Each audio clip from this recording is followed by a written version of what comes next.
Caught me napping in the middle of the program. What should I say in the beginning of the program? Fam, it's Friday. What's going to happen here before I get all up in your space, in your face? I'm telling you right now. Hey, on to Denver, right? Week 3. Already week 3. This is what I mean, right? Each after the season starts, it's just Niners versus Broncos coming up on primetime Sunday night. Yes. It's a mystery, though, fam. It is a mystery, the game, as far as what the script may be on this game. Right? Because the question at this point in the season is, what in the hell is going on with the Denver Broncos? The first 2 weeks of this young 2022 season, the talented and extremely well-stocked Broncos, they've impressed nobody. I mean, it's strange. But will that story continue in Denver? You see, I've already said, man, they're going to wake up at some point. I don't know when. I hope, it doesn't make any sense. So will that story, though, continue to be for Denver and Rusty Wilson versus their toughest opponent of the season so far in the San Francisco 49ers? That's just, they got beat by the Hawks. They slid by and escaped the Texans. What? Really? So, Vlad the Impaler, you're thinking your Niners are the worst team in the league. Jags are going to play the Giants in the Super Bowl. I read that. I enjoyed that so much. Boomer T does too. Wait, if you were to go put $1 on the Giants and the Jags right now in Vegas, or any book, in any book Vegas, a book in Vegas, if that happens, you're done. You're the odds. All you got to put is $1 on it, and you'll win millions. Millions. There's no way the hell that's going to happen, right? Nobody would believe it. $1 on the Jags or the Giants and get paid. God, that's funny. Glad I enjoyed that so. Okay. Well, by the way, looking at a report, Kittle cleared. Armstead McKivitz questionable in the Niners report today. But we're 2 days away from the George Kittle 2022 regular season debut. Per head coach Kyle Shanahan, Kittle is, quote, good to go, unquote.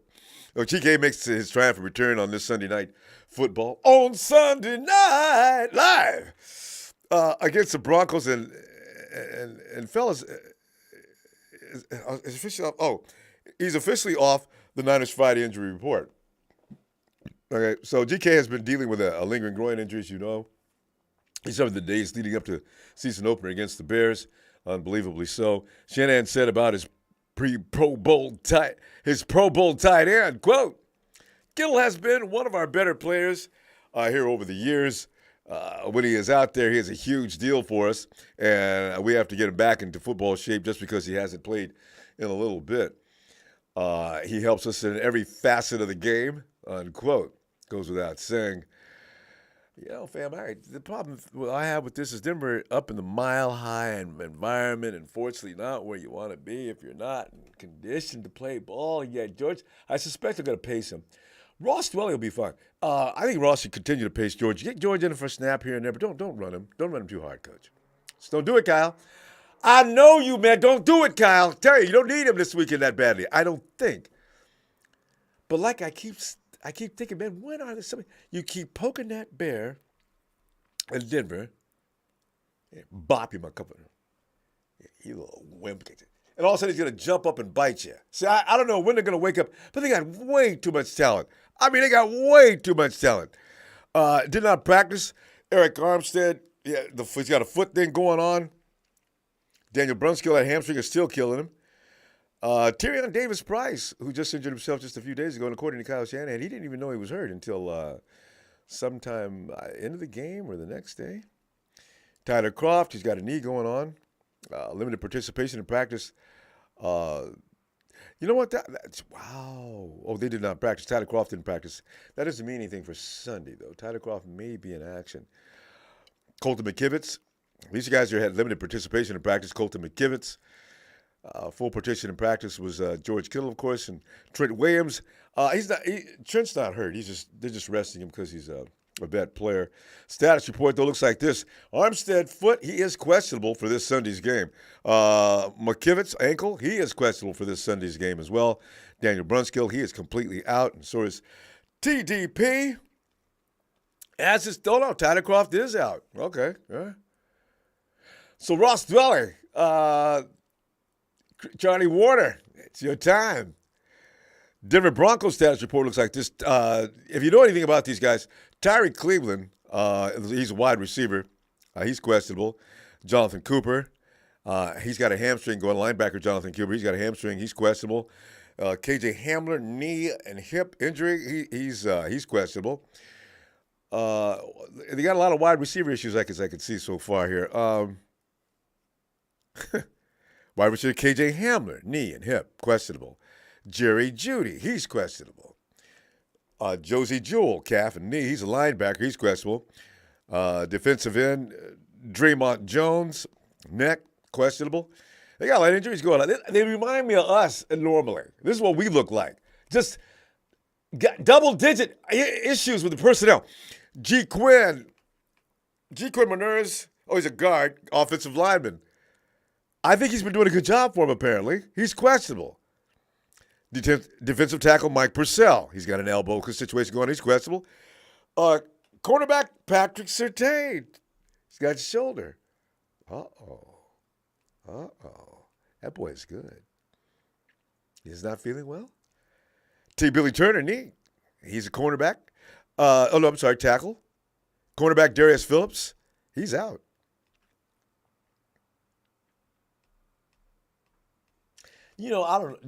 I don't. Stop smiling, Ronbo, because the thing is, these injuries for other teams. That's not.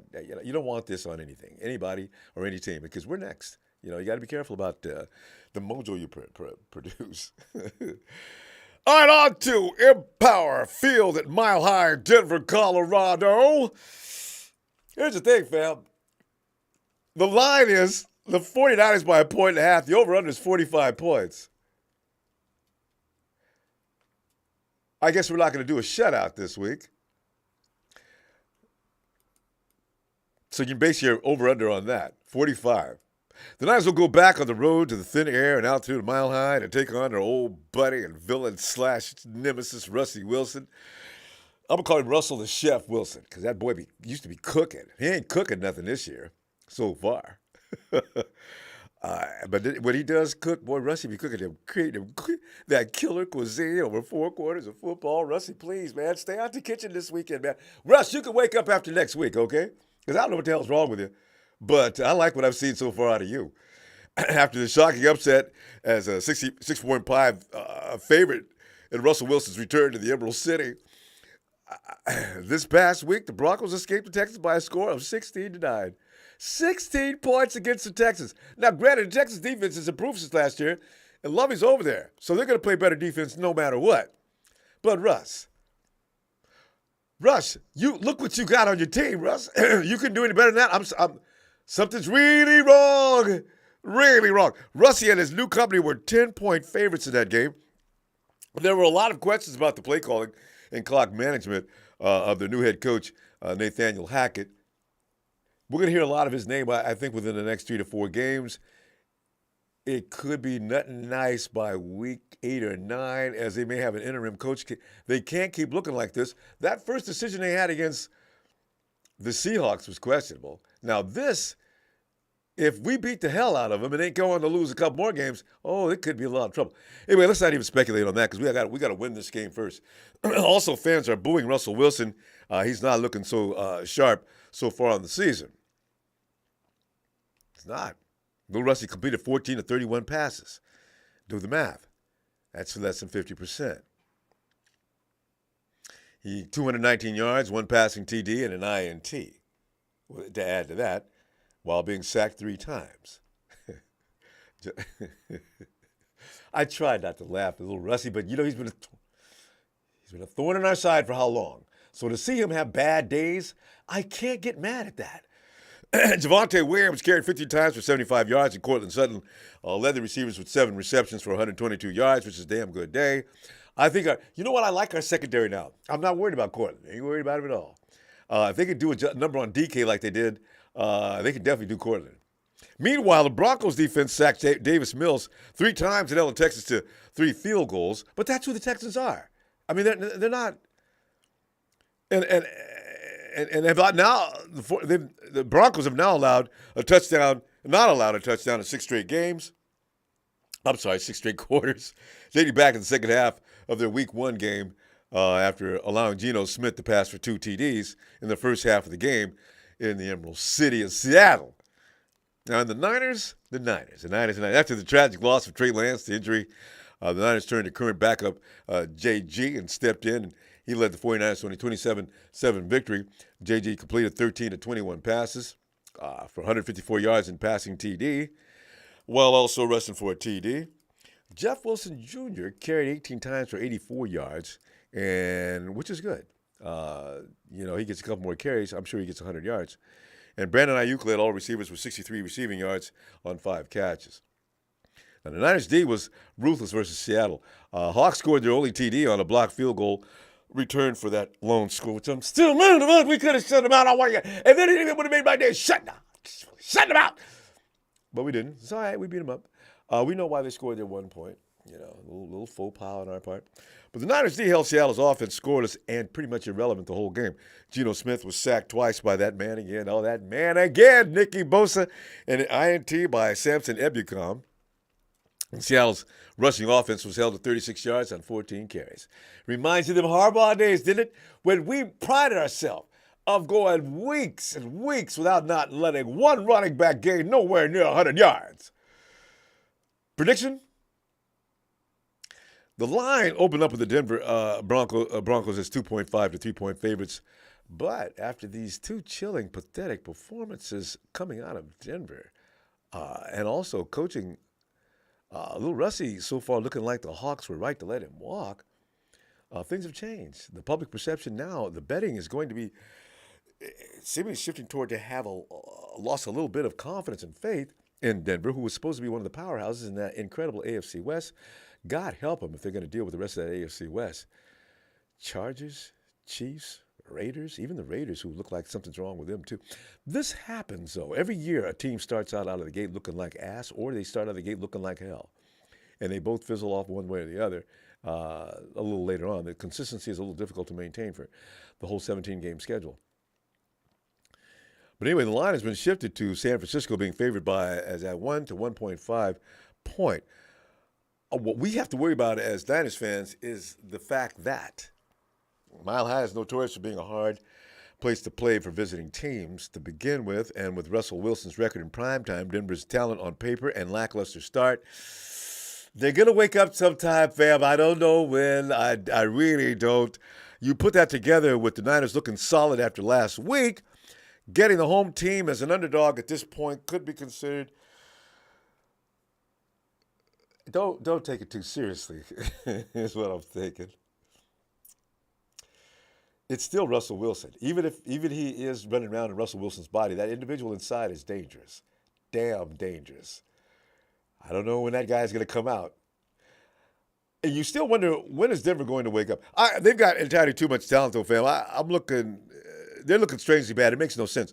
With multiple injuries to the Broncos starting offensive line and wide receivers, and the 49ers defense is, however, being the most talented in the Broncos, the most talented versus the Broncos middling offense has faced this season. You still got to believe. You got to believe in the good guys in red and gold on this Sunday night. I ain't going to be that scared. I'm a little scared because I'm a little skeptical this time of year because I need to see the 49ers for a few weeks before I decide, yeah, or, oh, God, wait. The Broncos offense has only scored 16 points and gone under the total in each of their first 2 games. The Niners have also done the same, getting under the total in each of the first 2 games as well. But based on both teams having all their games go under the total, you might expect this game to also go under, particularly when one considers that primetime games have almost mostly gone under. No. But sometimes, if it seems too obvious, it probably isn't. And there might be a reason why this total has been set up at some books. Vegas knows what to do, and that's why Vegas is still open. They're not getting beat up every week. Bookmarkers might be expecting more offensive production with JG starting and Patrick Surtain, the second questionable for a classic Russell Wilson primetime offensive performance. This is a tough one to call, fam. But I'll bet the great Bozzini, otherwise known, a.k.a. Shabazz, and Casey, the heavy-duty bettors, I wonder who they're going to – I bet they're taking the 49ers, though. With the 49ers being a 1.5 favorite, I take that bet. Yeah, I would. And I quit betting. I got broke up with that after I lost a whole bunch of money. But this is enticing as much so as last week. So I'm taking the Niners, of course, winning this one, but only because it's in the hard-to-breathe facility in Denver. The San Francisco 49ers will strain out 24, while the Broncos will barely squeeze out maybe 10. And the only reason they're going to get 10, I have a feeling, is because if they've been playing like they've been playing, the only reason they're going to get 10 points is the fact that we're having to go up there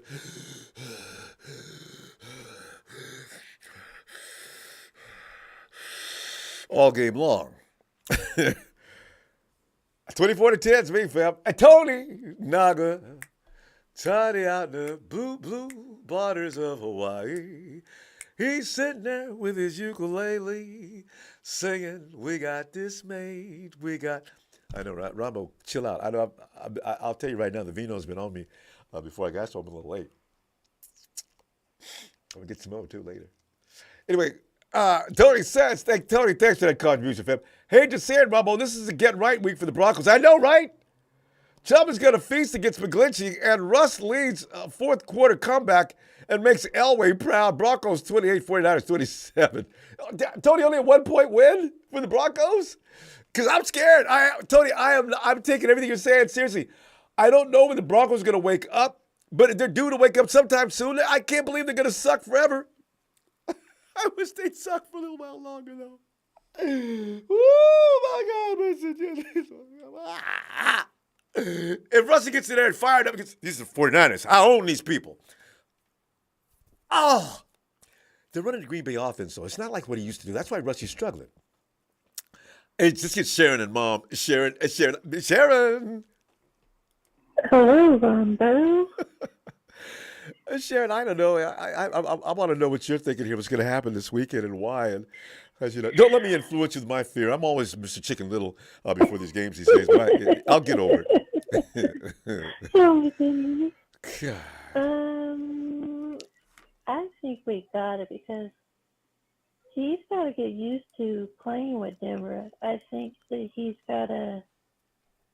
Good point. Get them to. Excellent point. They don't look like they know each other. And get that chemistry. It's just like they're all off with each other. When I watched them play last week, they weren't even like in sync or had that connection or anything. It's all off balance with them, and it's a whole new system with Russell. And he's used to with the Seahawks system, but he's got to get used to the Broncos system, and that's why they're having problems. And Sharon, you know where that Broncos system is coming from? That guy came from Green Bay, right? So he's trying to run Aaron Rodgers' offense, which is kind of similar to what we do. And he's having all kind of problems. You're right. So he's got to figure out how to go about getting the team on page, on track. Hopefully in a couple of weeks, not this week. I think it's going to take a while for them to get it all on page and in sync because it's a whole new system for Russell, and this is his first year as a Denver Bronco. First couple of weeks. Yeah. Rusty, you can't cook in this kitchen. I think their offense and defense is going to have a little trouble with our defense and offense because, we held Russell before when he was with the Seahawks, so. Russell's sitting there talking smack, so you got to watch out what's coming on your left side and your right. Yes, he does, boy, Nick. And up the middle. It become, oh man, I'm putting in Monahu in the middle if Eric Armstead can't play too. That's a terrible man, boy. I love him. I'm getting Nick Bosa is going to have like maybe 3 sacks with Russell. Oh, I think he'd lead the league if he did. He's got 3 now. Going to have a field day. I think he's going to have 3 more sacks. Yes. I think Russell's going to throw an interception, and there's going to be an interception and 2 fumbles because that team is not right yet. They aren't. That's the gospel truth. That team is not together yet, and it's going to take a while before them to get on the same page and get it all together. 6 more weeks. And look at the injuries they have. I'm loving it. I don't see it being 28-27. I get Niners 28, then Broncos 20. Mom says 24-17. Go, Moms! Go, Sheriff! You know, we've had bizarre things happen to us before in the past. This looks like it should not be difficult, but it is in Denver. If it was in San Francisco or it Santa shouldn't Clara, be now because with Jimmy behind, with Jimmy taking shift and taking charge now, and Jimmy knows how to deal with Russell.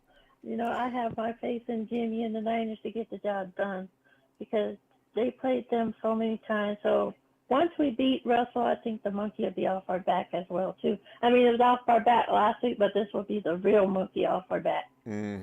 Because Russie wasn't home last week.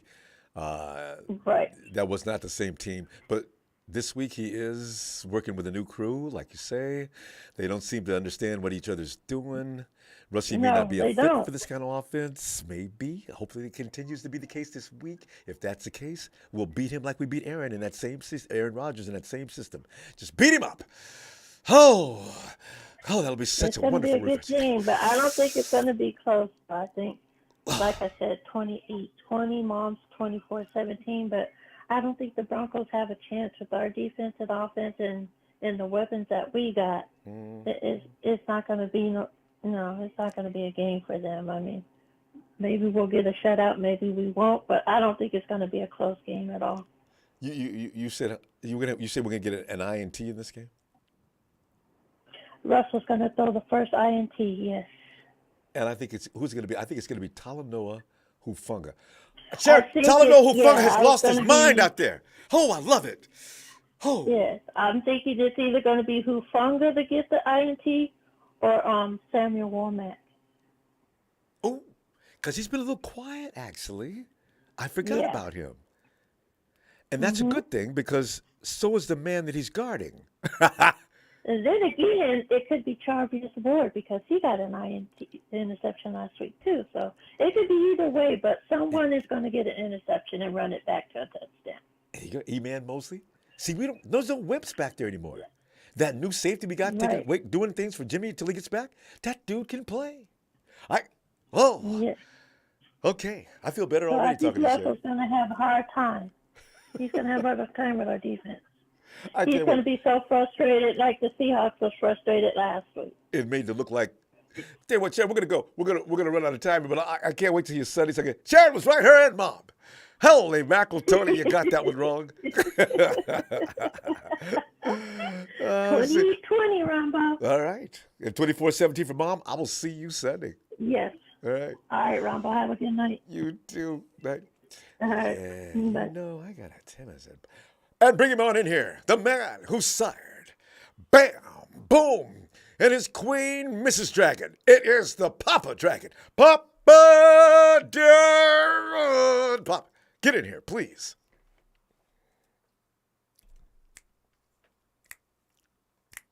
We are waiting for you, Papa D. Come on in here. Pop's in there reading a story to Bam and Boom. He's probably reading something. What would he probably be reading?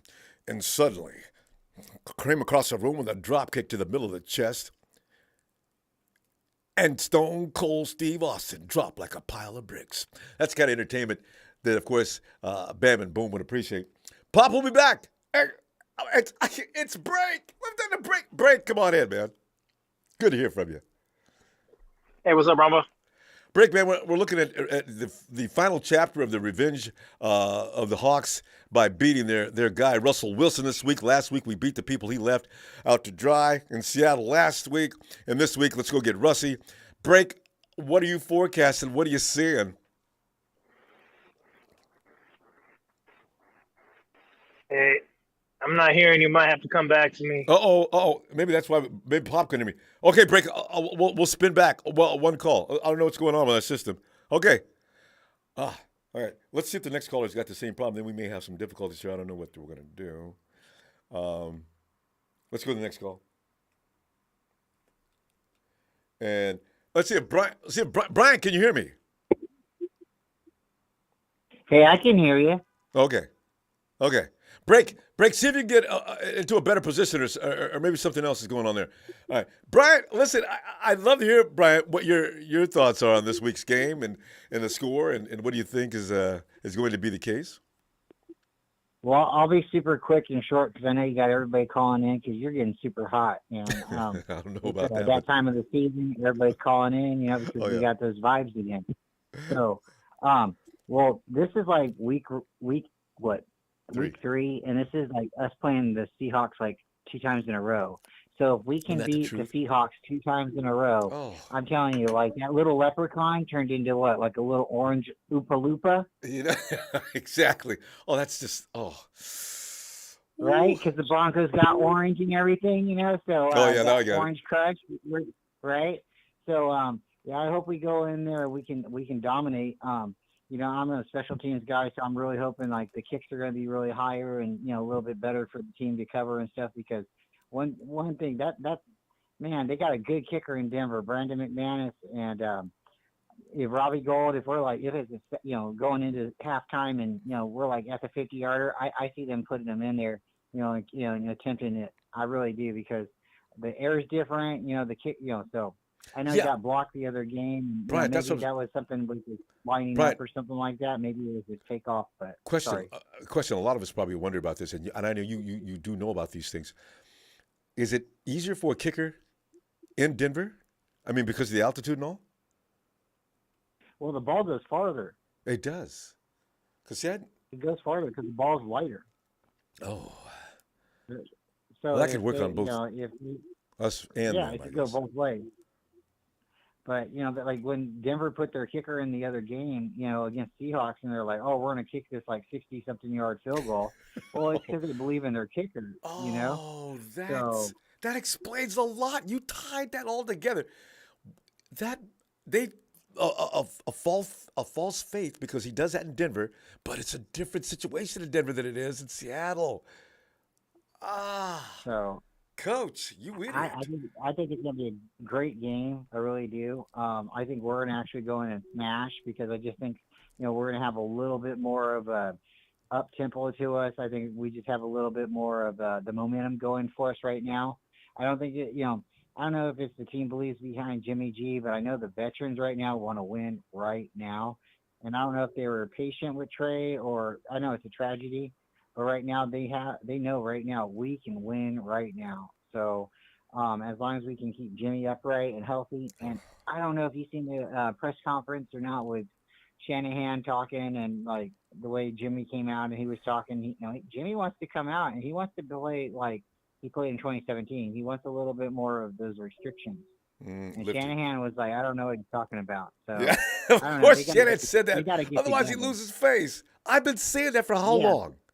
I said, I got to get together.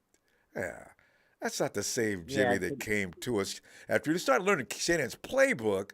All of a sudden, he looks a little more subdued, a little more conservative. I said, I don't know if that's Jimmy, and I knew it.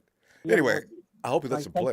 Sometimes you think, I know my time's coming up, but sometimes it's like, are you throwing to the number? Or are you throwing to like the hash mark? Or are you throwing to the player? Or is he, it's like all about timing, or is the player allowed to ad-lib a little bit? And I think if Jimmy gets to ad-lib a little bit more, much different. I know he throws interceptions. Everybody knows he throws interceptions, but he throws touchdowns too. So we just got to, I've heard people say too, if you're not faithful behind this team right now, then you're not a Niner fan. You can be definitely upset that, we lost our quarterback and the team's going to go in a different direction. But we got an opportunity, just one game at a time, and I really feel confident right now.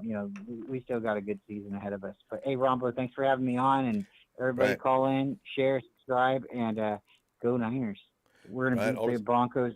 It's gonna be like 28 to 10. That's my 28-10. All right.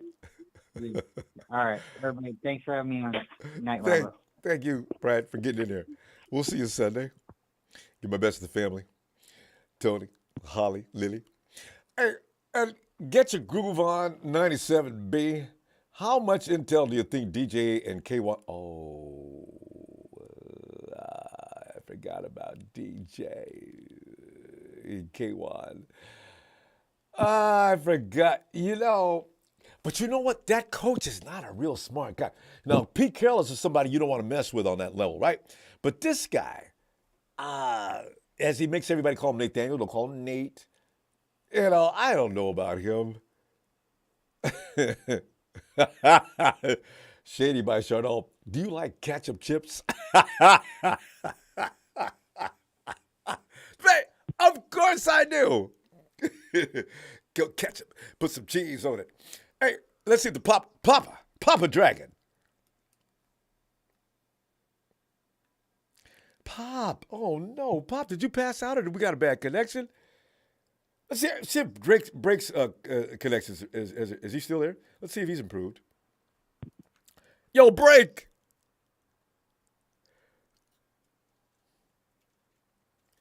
Oh man, I really want to hear from these guys, man. Break and Pop both, and we can't get them through the system here tonight. Wait. Hey, mamacita. Boom. Latino heat. Emilio, ¿qué pasó, loco? Nothing. I'm getting ready to board this plane and head to Denver. Oh, that's right. I'm glad I forgot to get you early. Hey, tonight I'm gonna leave a link for you. All right, we'll get this. All right, Emilio, talk to me, man. How you feeling? I'm excited. Like I said, we're getting ready to hop on this plane. I'll give you the link. I'll leave you the link Sunday. All right, for sure. It's all good. All right. And or can I email? Or do you got the email? Is it your email Ronbo Sports at Gmail? Yeah. Hey. Okay. You want to go that route? Just email me whenever you get a shot. All right. Okay. I'll do. So, Emilio, what you got going on for this game, man? What do you see happening? No, I'm trying to figure out because we're about to hop on the plane. I'm trying to figure out what's going on. I'll give you my score. I say 27-17. I think, Kittle's going to have a good game. Kittle, we should have a good run game. Defense going to kill him. Yeah. We should have a good game. And then I didn't see you. Because, Kittle's not we're going to a place where the altitude is bad. The man is going to be all out of breath. I just hope they don't wear him out. Let Ross Jolly do some playing. I mean, you got a party going on there, don't you? Yeah. So we got, that's the wrong part.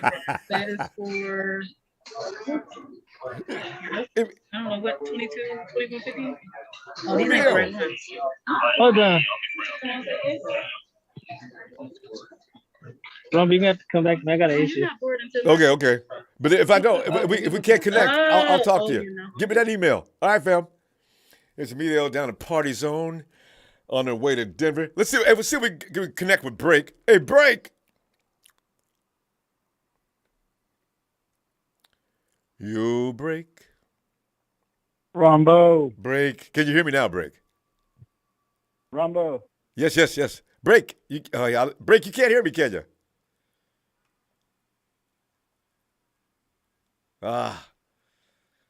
Break? Break, I'm not sure what we're going to do here, how we're going to fix this. I don't know if you're in a position where I can't reach you or what. I'll be back. Hey, it's the great Basili. I can't wait to hear this. Shabazz. Ronbo. Yeah. Shabazz, can you hear me? Yes, I can hear you. Can you hear me, Ronbo? I can hear you loud and clear, as I usually can. Shabazz, you know what? I want to get your breakdown on this game and how you think the outcome's going to be, but did you bet on this game? Ronbo, I bet every week, baby. I know it. Every week. And I know. Who did you bet on to cover the spread? As if I didn't know. The Niners are going to win, and here's the thing. Everybody thinks it's going to be close, and it's not going to be close this week, actually.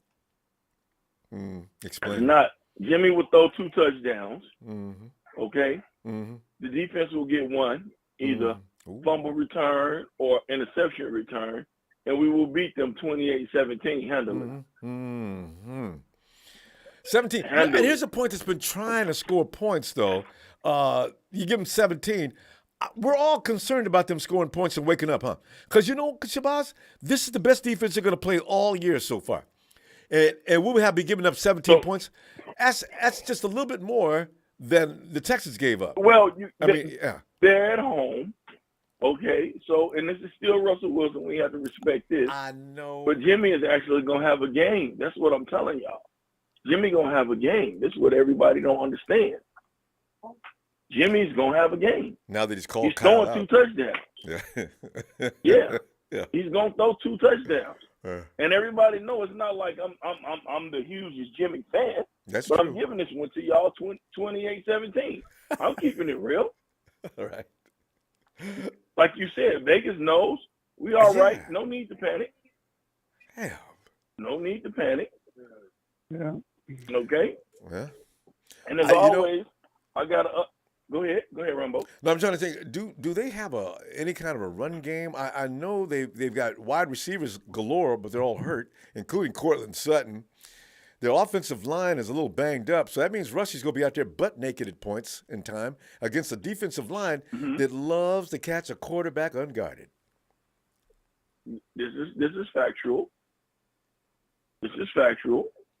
But yeah, you got to give them something because they're at home and remember it's a primetime game. Yeah.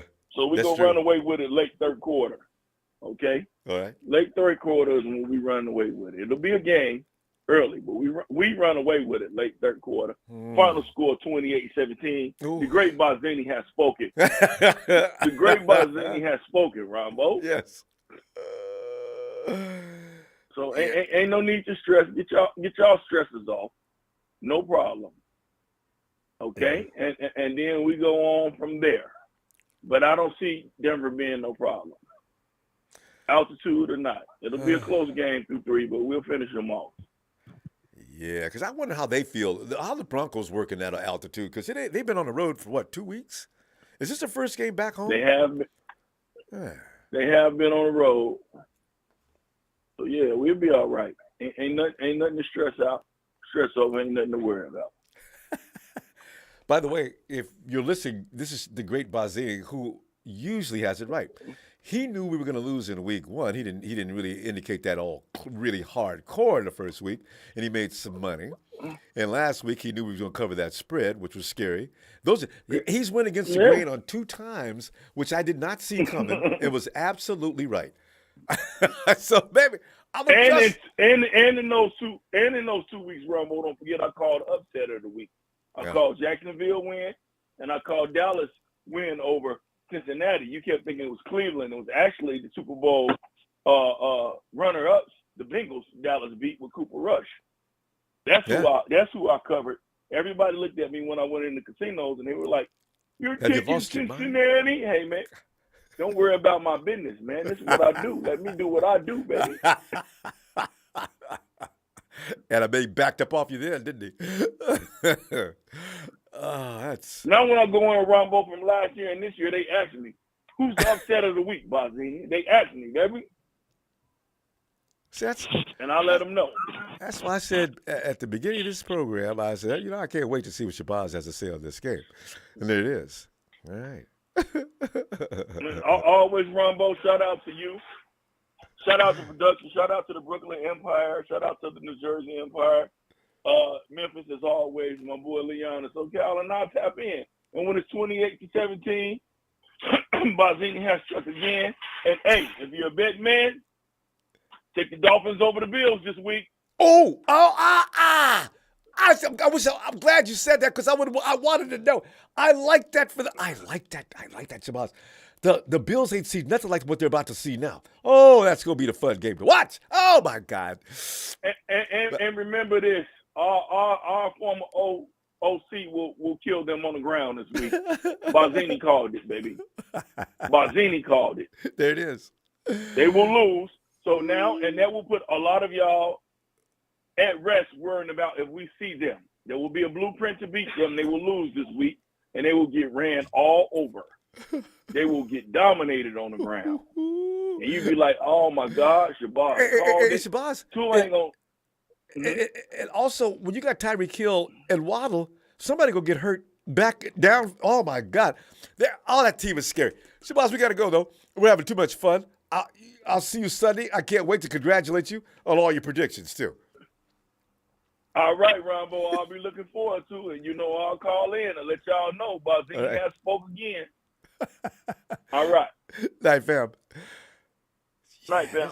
There's so much to watch this weekend, but that game versus the Dolphins versus Bills too. Emilio's back. He must have it sounds a little quieter. Yeah, Was no, we had a little confusion with the tickets. Oh, Get okay. on the wrong plane. Oh, So trying to figure that. do trying to not do figure that. out. God. Yeah. I mean, give me some reasons why you think that score is going to be the case. Well, I guess Kittle gonna have a game. We're gonna have a run. I think might beat him through the run game, and then Jimmy throwing the ball through the middle. That means Ayuk and Debo might get a lot of passes through the middle, because we can't really go too much deep on it, because the safeties are actually pretty good in Denver. So there's gonna be a lot of run and pass through the middle, which is Jimmy's specialty. So it should help him out on that. Yeah, should be fun. Like I said, first time going to Denver, and it's a Sunday night game, so it's gonna be fun there. I'll tell you what, Emilio. What are you're going to do some things between? You're going to be in Denver today. Now, are you going to go find the restaurants in Denver? What are you going to do? Tomorrow, I guess I'm gonna go to find some restaurants, and then I'm supposed to be going to that thing with what's his name? Meet up John Chapman, because he's got a thing going on. All right. For Night of Rush. Yes. So I'm go to his little thing on Saturday. But other than that, yeah, try to look at the restaurant, go a little sightseeing with the wife. Sounds like a good time. You know, this is every year. Leaves the area, flies off to follow the 49ers. Yeah, I'm making a habit every year, trying to figure out where to go next year. I seen the schedule for next year, so I'm deciding between Washington, Pittsburgh, and Philadelphia. Trying to figure out what next we're going next year. Stay out of Philly, and let's say let you bring a baseball bat into the stadium with you. But It's all right. I ain't worried about the hood. It's all right. I hang out in the hood anyway. There you go. Hey, Billy gave us a score already, right? Yeah, 27-17. All right. I'll tell you what, All right, Ronbo, you have a good night now. All right. Get Get that email to to me. All right, get that email to me as quick as you can. I'll get right back to you. Okay. Thanks, fam. Y'all have a good time. All right. Thank you. There he goes. Let's go back and check with Break and see if we got a clear signal with Break. Hey, Break. Hey, can you hear me now, Ronbo? I can always hear you. You couldn't hear me. Can you hear me now? I couldn't hear you at all. Okay, so you can hear me now. Well, Break, talk to me, man. No, I haven't heard from you in a long time. You've always got good stuff. I mean, I love it. What's going on in this game coming up this Sunday? I don't know, man. I'm hoping we could keep rolling from what we did last week. I'm still a little shocked from that Chicago game, man, to tell you the truth. Yeah. I know I don't want to bring up old wounds, man, but it's been a while since I talked to you. So yeah, no, I mean it's gonna be tough, man. What kind of scares me is the Russell Wilson. Yes. How long is he gonna lay still? I mean, exactly. Yeah, I know he's not on that same Seahawks team, but he's still Russell Wilson, and he's always given some problems. So that makes me a little bit nervous. But the way our defense is playing, man, I think we can play anybody right now. So defense is, pretty tough. Break, do you wonder, Russell Wilson, maybe that system in Seattle, I like you're thinking, I thought Russell Wilson is just a talented football player. You could place him anywhere, and he'll thrive. Now, if this continues for another 2 or 3 weeks, I'm going to say, you know what? Russell Wilson, that system in Seattle is why he was who he was. It's not working under the same system as Aaron Rodgers is running, which is, what Nathaniel Hackett does, right? It's weird. I'm hearing a lot of problems with that coach, man. It doesn't seem like he's hitting the ground running over there. So, yeah, I don't know. Maybe it's just not a right fit. It's just they have all the talent in the world, so they should be, with that team, they should be rolling. But something's not right, man. That coach just doesn't seem like he's ready yet. So I think we're gonna take a lot of advantage of that. Being that Kyle could scheme for that, and yeah, it should be a pretty good game. I feel a little bit better, man. Like I said, I'm still in shock from everything that's happened, man. It's been kind of a up and down start to the season. not what I expected. And you know, silver lining though, keeping Jimmy turned out to be a good thing. You know, I was not a guy that thought it was going to work out good with that kind of. I remember with the Steve Young and Montana situation, you know, kind of had a they little normally bit of don't that. work. Yeah. Yeah, they normally don't work. You know, when you got two really good quarterbacks, you don't have one. You know what I mean? So, but it actually ended up being great that we kept him because our season's not lost, and it might have been had he not been there. So, because we'd still have Sudfeld, and Brock would be backing him up, and that's a scary thing to look at.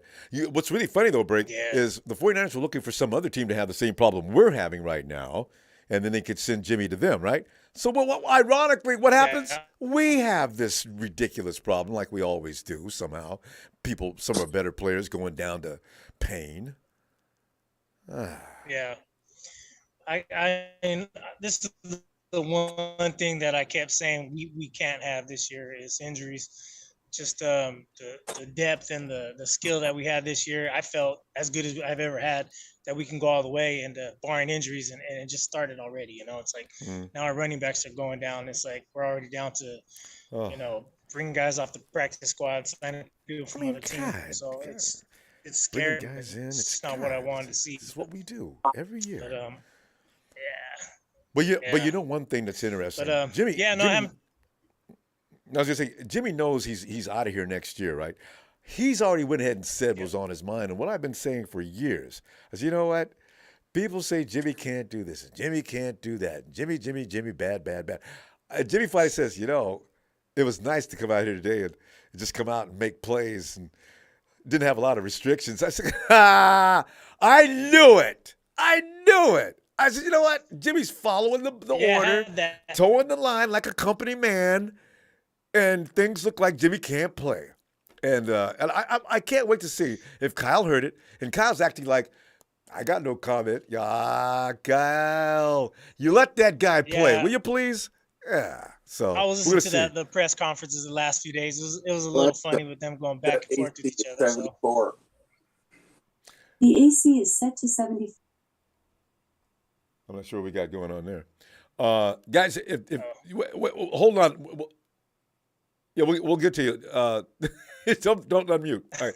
Break, go ahead. Yeah, my system's been all messed up, man. I'm not sure what's going on right now, Ronbo. Oh, was that you? All kinds I of thought problems. there was somebody else. No, I don't think so. I don't think it was me. Okay, go ahead. No, anyways, I can't remember where I was at. It's been a crazy time trying to get on with you. But anyways, bottom line is, man, like I said, it's been a rough start to the season, but I'm feeling pretty good. I'm glad that they kept Jimmy. Like I said, I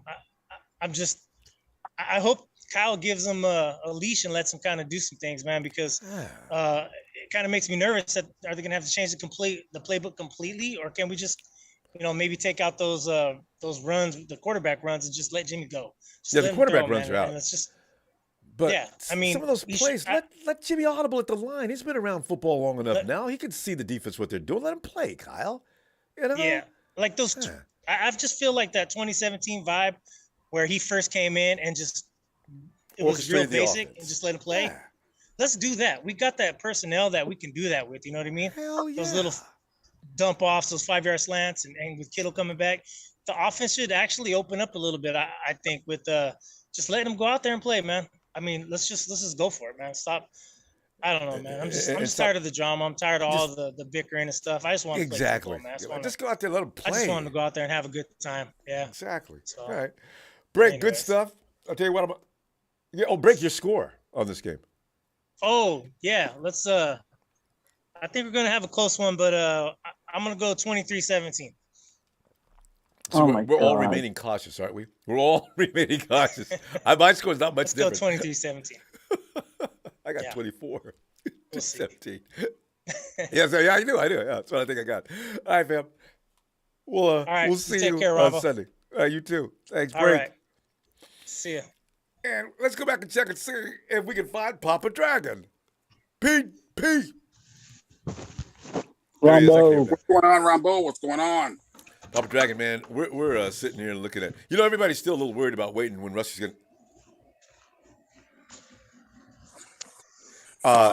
Wait. Let me. I got to alert some people. Listen, if you're calling for the first time, please Don't unmute. Just call in and freeze.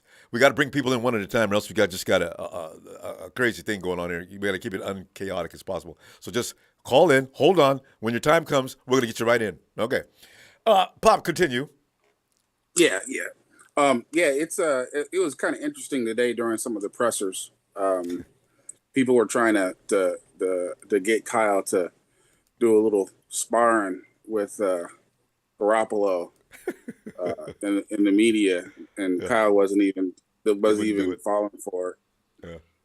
You know, so he was like, "What? You got to go talk to Jimmy about that." Come on, Kyle. First time I've heard of it. He kind of denied it, but you know what else is he gonna do? He's not gonna up there and say this. I'm sorry if I got on Jimmy's nerves and with my plays. I don't know. I thought I was in charge. I mean, would that have been special? They're calling him what do they call him? A bad boy Jimmy and nasty Jimmy. Some of the dudes around town are calling him. You know, he's kind of speaking up for himself for the first time. Yeah, which is very unusual. It's unusual, but for him, you know. I mean, Aaron Rodgers, Tom Brady, guys like that, they're always going to question the OC. Hey, look, man. You know, but people want to do that. It's just like it's all about how you do it, I guess. You know, I mean, Steve Young says some very interesting things. You know, and he wasn't, but you know, Steve Young does it the right way. He just kind of says, "Well, you know, I don't want to be running 13 times a game." But he's how many concussions did he have? He set a record, Pop. Steve Young, I'm surprised he could even open his mouth at this point. That dude had how many concussions in his lifetime? My God. It wasn't just him, man. Troy Aikman had a lot. Yeah. Oh. These dudes back then used to really, you know, they used to get hit, and they didn't have the quarterback protections that's in the league today. Amen. You know what I'm saying? Yeah. I mean, there's rules in place for you to take care of yourself. You know, but like I said before, you know, Big Trey said what he said the week before he got there. He said, "I'm not gonna slide." I was like, "All right." Okay. I hope he reconsiders that upon healing up. Hey, you know what? There's nothing you can do about it. It's like his game instincts are his game instincts. Yeah. Hopefully he learns, but you just don't know. With players these days and young folks, you can't tell young people anything. No, man, but you can't tell young people anything. He's got to protect himself, Pop. I mean, you know, he took some hits in the beginning of that game. Oh. Dude, I've seen quarterbacks slide after running 2 yards, a yard, half yard they'll slide. Because you know. That dude, because when they say open season on a quarterback, as soon as he starts running, he's just like any other runner. They take that seriously. They try to decapitate him. Absolutely. And that's just the way it is. But, you know, if you're going to run, you're going to get hit. So, yeah, we'll see if we get any quarterback runs this week. I hope we don't. No, we're not. But I think there's a lot of things in play here than what he said before. But like I said, ultimately what's going on right now is that, you know, Kyle's coaching style is going to lean into, you know, quote unquote people speaking out. Now, Jimmy's one of the first people to speak out to the press, but there's been quite a few guys speaking to the press, you know, behind the scenes, you know, off the record, coaches too, you know. So, but ultimately, at the end of the day, I believe that, you know, the team is completely behind Garoppolo for the most part, and most of these cats have moved on because you have to. It's the NFL. Now we're going to a place where, you know, I mean, if you think we have problems, and I don't think the 49ers have deep problems, I just think there's an issue with Kyle's leadership and his leadership style is gonna lead to this eventually. If Garoppolo's leaving the team and he's speaking out the way he's speaking out, then unless Garoppolo stops, it's just going to spread and more players will start doing it for various reasons. So we'll see. Now, as weird as our situation is, The Real quick, Broncos, because we're down to our situation- last minute. Go ahead. yeah, the Broncos situation is far worse. Their house is on fire right now. Oh, bad. Bad. So ultimately, they're good at running the ball. We're good at stopping the run. We're on the road. We're up 1.5. I'm gonna say that San Francisco wins this game 17-13. Yeah. Is way it's looking to me. Slide by, yeah. And unless Kyle calls like a bunch of quarterback keepers in a row and Garoppolo blown Better up. not. He will get questioned then. Then the conspiracy. Oh, he wanted Purdy in there the whole time. So people say that, So we'll see, man. But yeah, let's go, Niners. Let's go. All right, Pop. Let's go. I love it. Let's do this. Come on, Pop, now. Kyle needs this victory. Kyle needs to win this. He needs people to stop chirping. Pop, I'm gonna tell you what. I tell you what. I'll see you Sunday. Bam and boom. I can't wait to get you all on the screen after we finish. Hopefully, it'll be a victory Monday celebration coming up again. And it should be late game though, huh? Okay. Oh, I don't know. Yeah, they might be out. They might be We'll asleep. see. Yeah. All right. You can speak on their behalf. All right, Pop. I'll see you Sunday. Yes, sir. Thanks, Pop. Night. And see, that's a conversation you're going to catch on fire. Scapelli's Appliance Repairs. He's 3825. Scapelli, thanks for that contribution, fam. And Robert Slavin says, love the show. 49ers 31, Denver 17. Thanks, Robert, about that. Jimmy G, 300 yards passing, 2 TDs. Defense, 2 picks, 1 picks, 6 pick 6. Oh, 1 pick 6. I'm sorry. Bosa, 2 sacks. Everybody likes Bosa for 2 of those. Maybe. Their offensive line is a little ill. You can't have a sick line with Nick. Jimmy G will have his best year Super Bowl. Kyle says, a lot of, well, not him, but Lombardi believes Kyle's plays are sometimes predicated on the prowess of his offensive line. I hadn't thought about that. That could be the case. And, here's another betting man I want to hear from. Hey, Casey. Ronbo, can you hear me? Casey, I can't. Ronbo, Try again. I I can't. You can hear me, but what? I think the 49ers should start Brunskill at quarterback. Can you Yes. hear me, Ronbo? Yeah, I like that idea. He's big and strong. Kyle's going to run him anyway. Just run Brunskill up the middle. Hey, Casey, on that page, how about running Jason Poe? Let Poe quarterback. And let him look at that defensive line. Y'all think I'm going to throw the ball, don't you? Stand right there and wait. Put Brunskill in at left tackle, and let's give the ball to 71. We can make jokes before the game. Everything's funny. I hope we're still laughing after the game. God, man. Yeah, I hope so too, Rob. I hope they beat Russell Wilson back to Seattle. Russell Wilson does not look like Russell Wilson in that offensive system. When's the last time you seen Russell Wilson throwing ball into the dirt, way wide, right, left of his receivers? He's just not used to those people, I guess. That is what I think it is. Case, he's going to get used to those people at some point soon. I don't know if it's going to be this week or not, but don't expect Russell Wilson to suck all year long is what I'm worried about.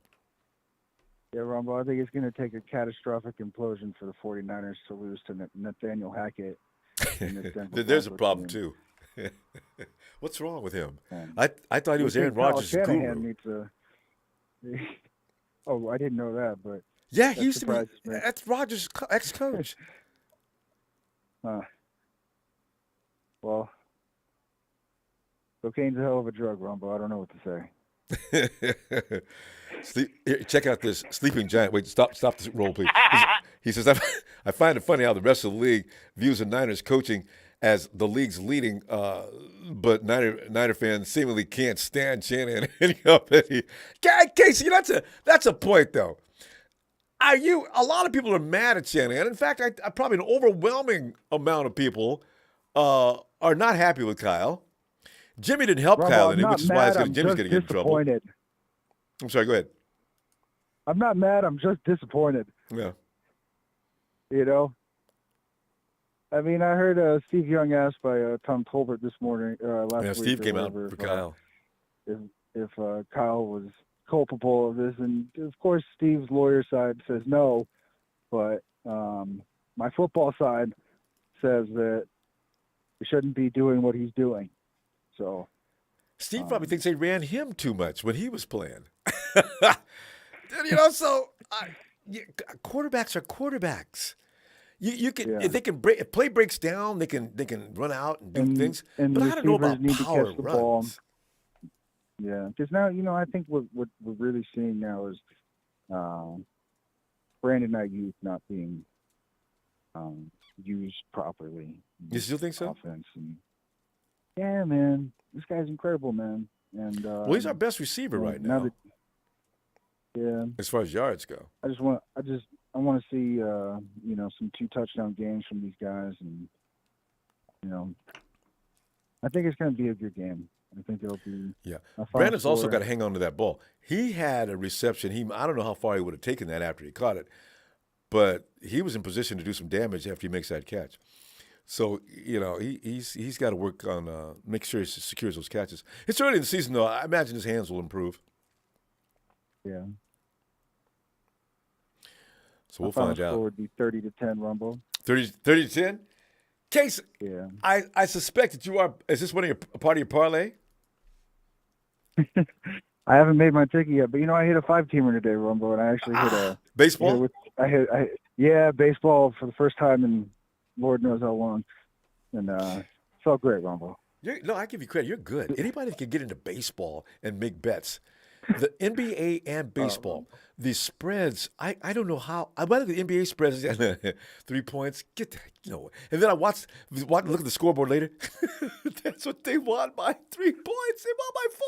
Wow, I got it. Let me collect. I would have never made that bet. The NBA is crazy. Yeah. So, and baseball's even more deadly because if the pitcher's on, there's not going to be a lot of runs scored. You get those duels and Giants-Dodgers. The Giants win this one 3-2, and that's all the time, or 4-1 or whatever. This is a tough. You know what the nice part about baseball is, though, is that when the team that you're betting on is at the plate, you don't have to worry about anything for like that whole part of the inning. That's all they can do is score. Like the other team can't relax score. for a few minutes. Yeah, but then on the flip side of it, it's just So, but then if they have three up, I think I'm going to hit a 3-teamer this week. Yeah, I'm pretty sure. I said the Jags were going to. I was going to put money on the Jags, and I realized that they're playing the Chargers. I don't know about that, but I think, I think the Jets are going to shock the world and beat Cincinnati. Yes, and, go Jets! Robert Salary said, "I'm keeping receipts in case we're going to run out of time." But I'll see you Sunday, and I hope I can say, "Case, congratulations on all them big bucks." Thank you, Reverend Ronbo. Thank you as always. Thank you for taking my call. Always and I'd just like to give a shout out to the Arizona Cardinal fans that never make a peep. You guys rock. Have a great night, Ronbo. Shot, that was for you. Night, fam. He comes from the land down under. Hey, Tony. Hey, Ronbo. JJ's doing wild tonight. Hey, by the way, Tony, JJ's a fellow trucker, too. He's out there rolling around going nuts. Hey, so, Tony, give us some observations on this, Madison. And Tony, I know you loved it. And we haven't talked since JG went out and says that, it was kind of fun going out there making plays. Kind of reminded me of 2017. I said, whoa, what did you say? Kyle! And Kyle comes and says, I've got no idea what he's talking about. Tony, I know you're loving it. What are you thinking? I am loving it. They're hammering him in the press, and he's acting like he doesn't know anything about it, the idiot. Maybe you should go and have a look at McDaniel and what he's doing with the Dolphins. Mm-hmm. Yeah. It seems to. I mean, how could you be that much of a control freak, and your quarterback's not allowed to change the play at the line if he feels like it? At the very least, you would say to him, Jimmy, I'm hedging my bets that Ayuk's going to be open first. But you know what? If you look downfield and he's not open, brother, just next available, whoever you see. Right? Let it fly. Wouldn't you, as a normal human being, just at least go to that level? At this point in his career, yes. Hell, he's been in Clive's outfit for how many years? Let him go, Kyle. You know, he's taken a lot of flack because of you. Some of it's his fault, of course, but some of it's your fault, too. Let him go. And if he hangs himself, okay, but let's see what happens. Oh. He's not going to hang himself. That's what I'm saying. He's not going to hang. It's the reason why the guy hasn't won a Super Bowl yet. That's simple. He's too much of a control freak. Right? If he just lets the team play as a team, and if his quarterback got an input, so be it. Let him, like every other coach that's successful. Trust him. Right? He's praising Jimmy also on, Jimmy's one of the best throwers on the planet. Well, then why don't you let him throw it? Just back everybody off. Says that Kyle is making Jimmy look good. I say Jimmy is carrying Kyle, right? I hadn't thought about that. That's why I wanted Jimmy to be gone to a team that want to let him play as a quarterback. Because remember, you brought that up before. We both agreed. Exactly. Right? And he doesn't want to do that. He doesn't want to send him to a team over in Seattle or whatever because he's going to get his ass kicked twice a year. But, as far as the game goes, that's on Kyle. We're going to see. It'll happen at the end of the year when Jimmy leaves, and the next season everyone will see. But the Broncos have got a lot of injuries, so I don't read too much into the altitude. I mean, what is it? 1,000 meters? It makes it difficult to breathe. I'm not sure exactly the elevation, but I mean, you're coming from a lower level into that all of a sudden. I wish they'd have been there all week. I feel a lot better. God. They're going there 2 days before. They're already, they did. Well, maybe that's enough. You need to go out and do some running. I know when I go from here, from where I am, and we go shooting up in the mountains, we go hunting. Yeah. It's about, 1,200 meters above sea level. We go walking around with the kids, and I don't feel it. You don't feel okay? I like it. These are athletes. Nice, fresh air. Yeah, these guys are athletic. They should be able to adjust kind of quickly. I've been to Colorado, in the Grand Canyon, and I remember just the smallest hill, and I was conditioned. I walk up the hill and said, Jesus Christ, that's not supposed to be an effort. I said, I forgot about the altitude here. It does affect it. But, these guys, their conditioning is way beyond whatever I was at that time. So I hope they'll be fine. But I forgot what I was going to say. I was getting Alzheimer's disease. You'll be okay, Tony. Well, because you're probably getting ready to work Shanahan some more. No, I actually, if I was Jed York, I'd tap him on the shoulder. I really would. I'd say, mate, let the kid play. Let your quarterback design some plays for. I've had enough of you. Right? You think your shit doesn't stink? Go and smell it after you drop it in the toilet. Right? Tony would just go ahead and have a Shanahan in the office. You do this crashing and booming in the office. It's Tony and Shanahan. He's a good play caller. He's a good play designer and all those things. I just don't know why the man has to be so controlling.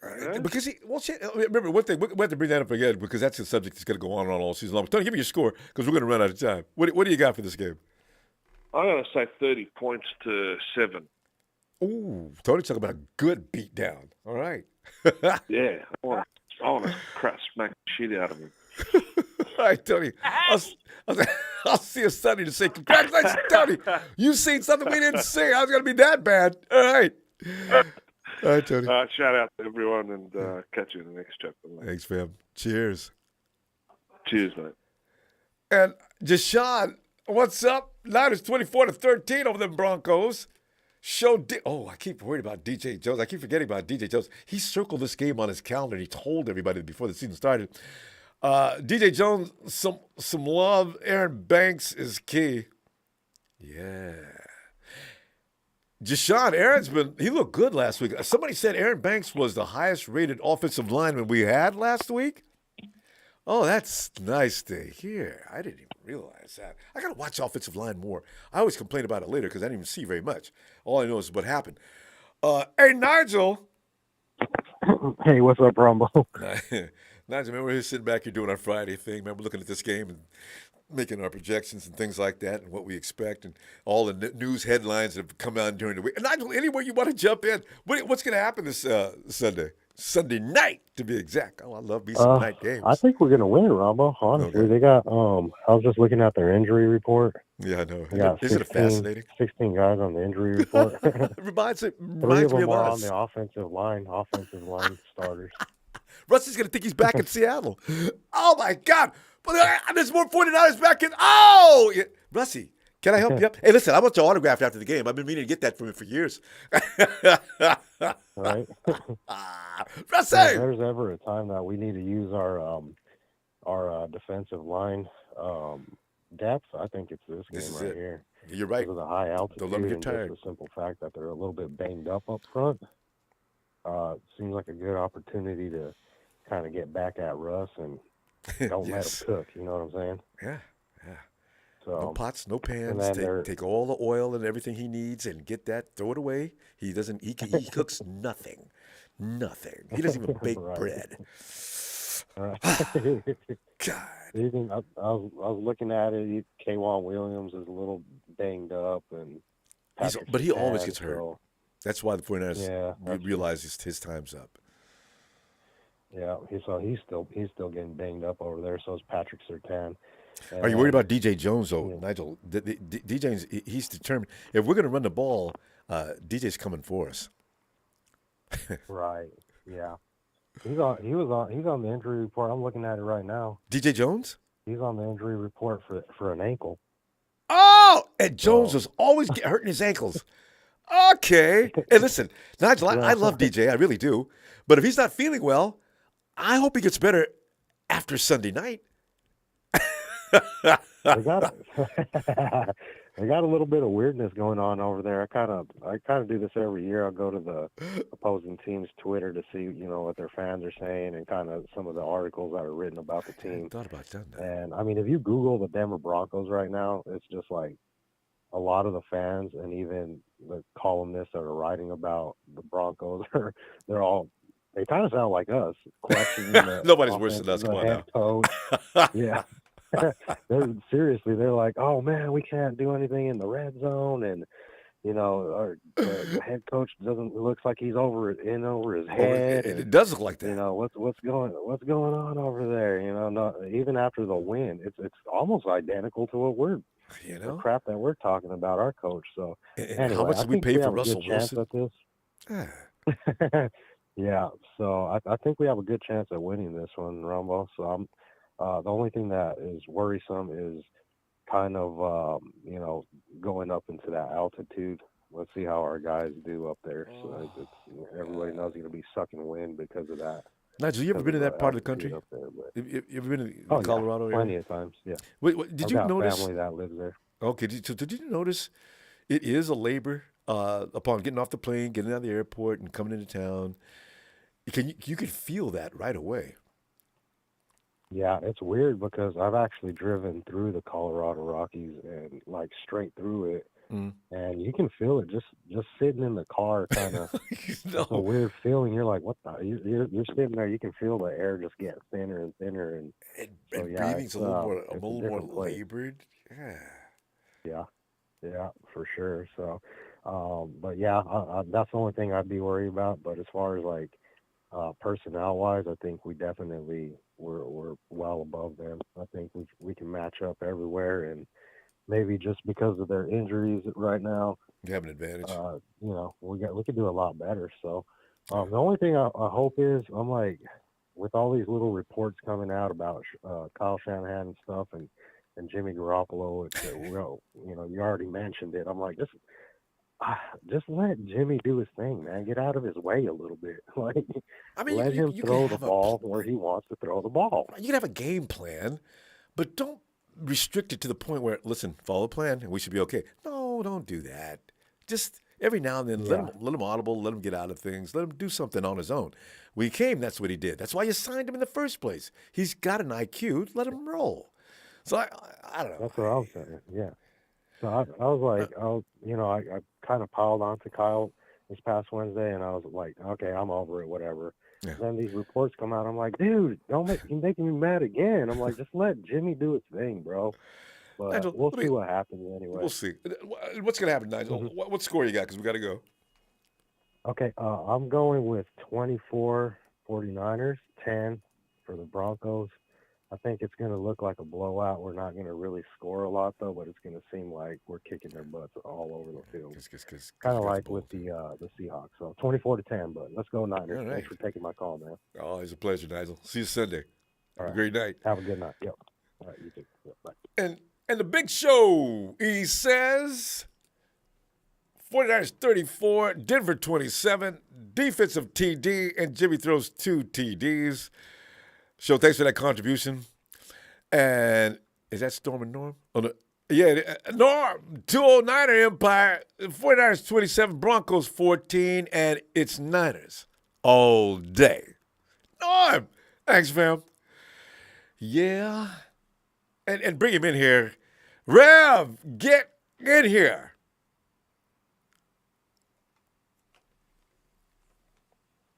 Ronbo. Rev, it's that time again. Well, I tell you what, Gay is just a couple, and they put it on Sunday night. Okay, wait, I love him. I love primetime. Yeah, I'm gonna dive right into it. Shout do out that, to my do that. 49 families worldwide, repping that beautiful red and gold 24/7, 365. Shout out to the man Ronbo, the living legend, to give us this platform to speak about our squad. Thanks, man. Well, let's jump into it. I'm just gonna come out the gate and say it. It's gonna be a good game. It's gonna be that game that Jimmy kind of gets his gears back, per se. I don't see a really high-scoring game. I see a 28-17, 24-17 kind of scoring range in it. I definitely see our defense dominating just because of how we're playing.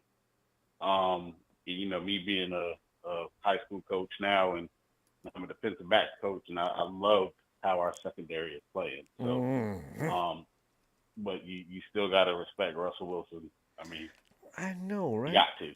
He looks bad, but you so, know better. Yes, indeed. Right. That's the key to it. But I'll be surprised if we hit 30 on them, but I don't really see that. I just see Jimmy just trying to work a rhythm, work a flow. Kittle, once again, get his feet back under him, coming off an injury. It kind of we want to see that all-pro Kittle that we know. About anything, but it's 49er football. So regardless, win, lose, or draw, we're going to rep our colors. We're going to scream at our TVs. We're going to be at that stadium loud and packed. So it is what it is. But I definitely would like to see a good game. And, hopefully we walk out with that W because, I want them damn lamb chops. That's what I want.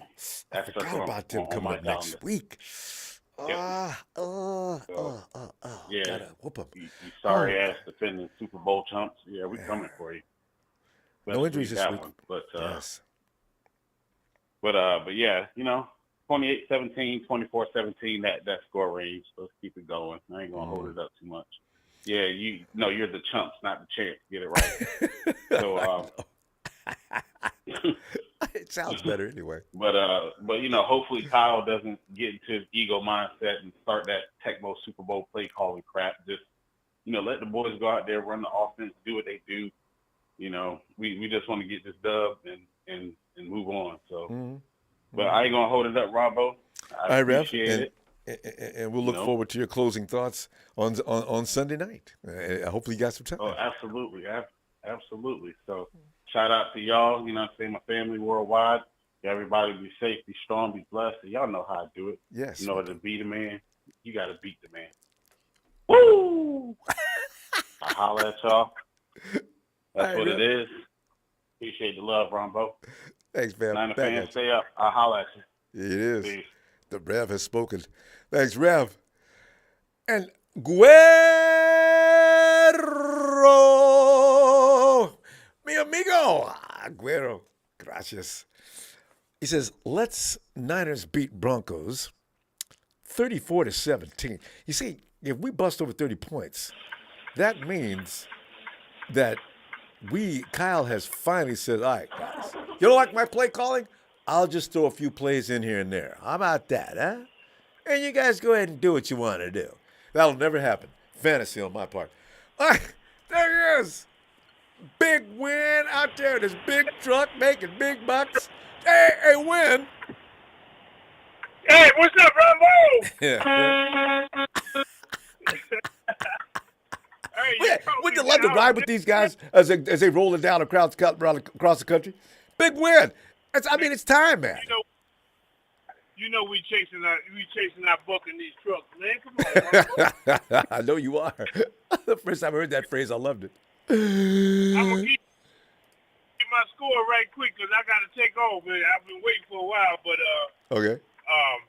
I got it 41-10, man. Ooh, whoa. 41-10 said big win. Yes, sir. Woo! I love it. Win, explain that if you can, really quick. Well, I figure we're going to score twice on defense. Jimmy G going to hit him for 3 touchdowns. And, Robbie Gold going to kick a couple field goals. I forgot about Robbie. Have a lot of business. Yeah. And the ball flies better in that altitude, according to Bryant Culp. Yeah. He can kick it far in that light altitude, so we're gonna be all right, man. Quit worrying about Rusty, man. The hell with Rusty. He ain't all that. I know, but he used to be. I don't know what's wrong with him. What is that dude that? The coach. It was the team and the coach. It had nothing to do with,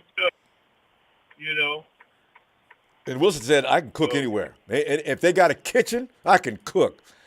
What's that dude who used to like Sierra? That used to do, I believe, I'm thinking, huh? The rapper dude? Yeah.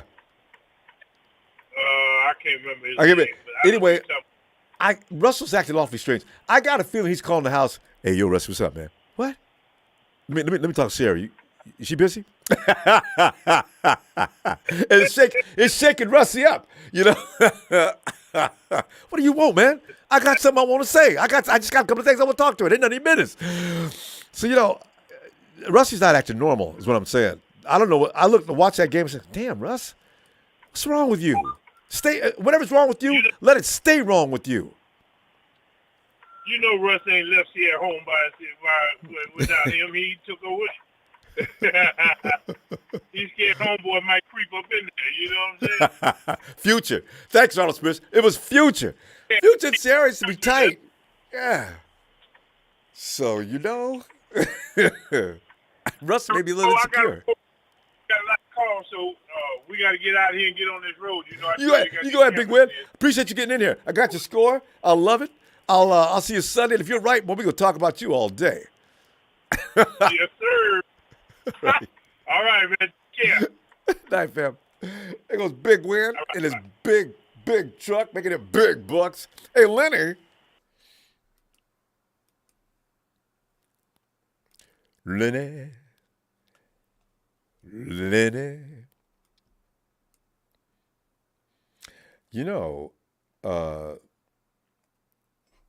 Is Von Miller? No, Von Miller's not back in Denver. He's in Buffalo, right?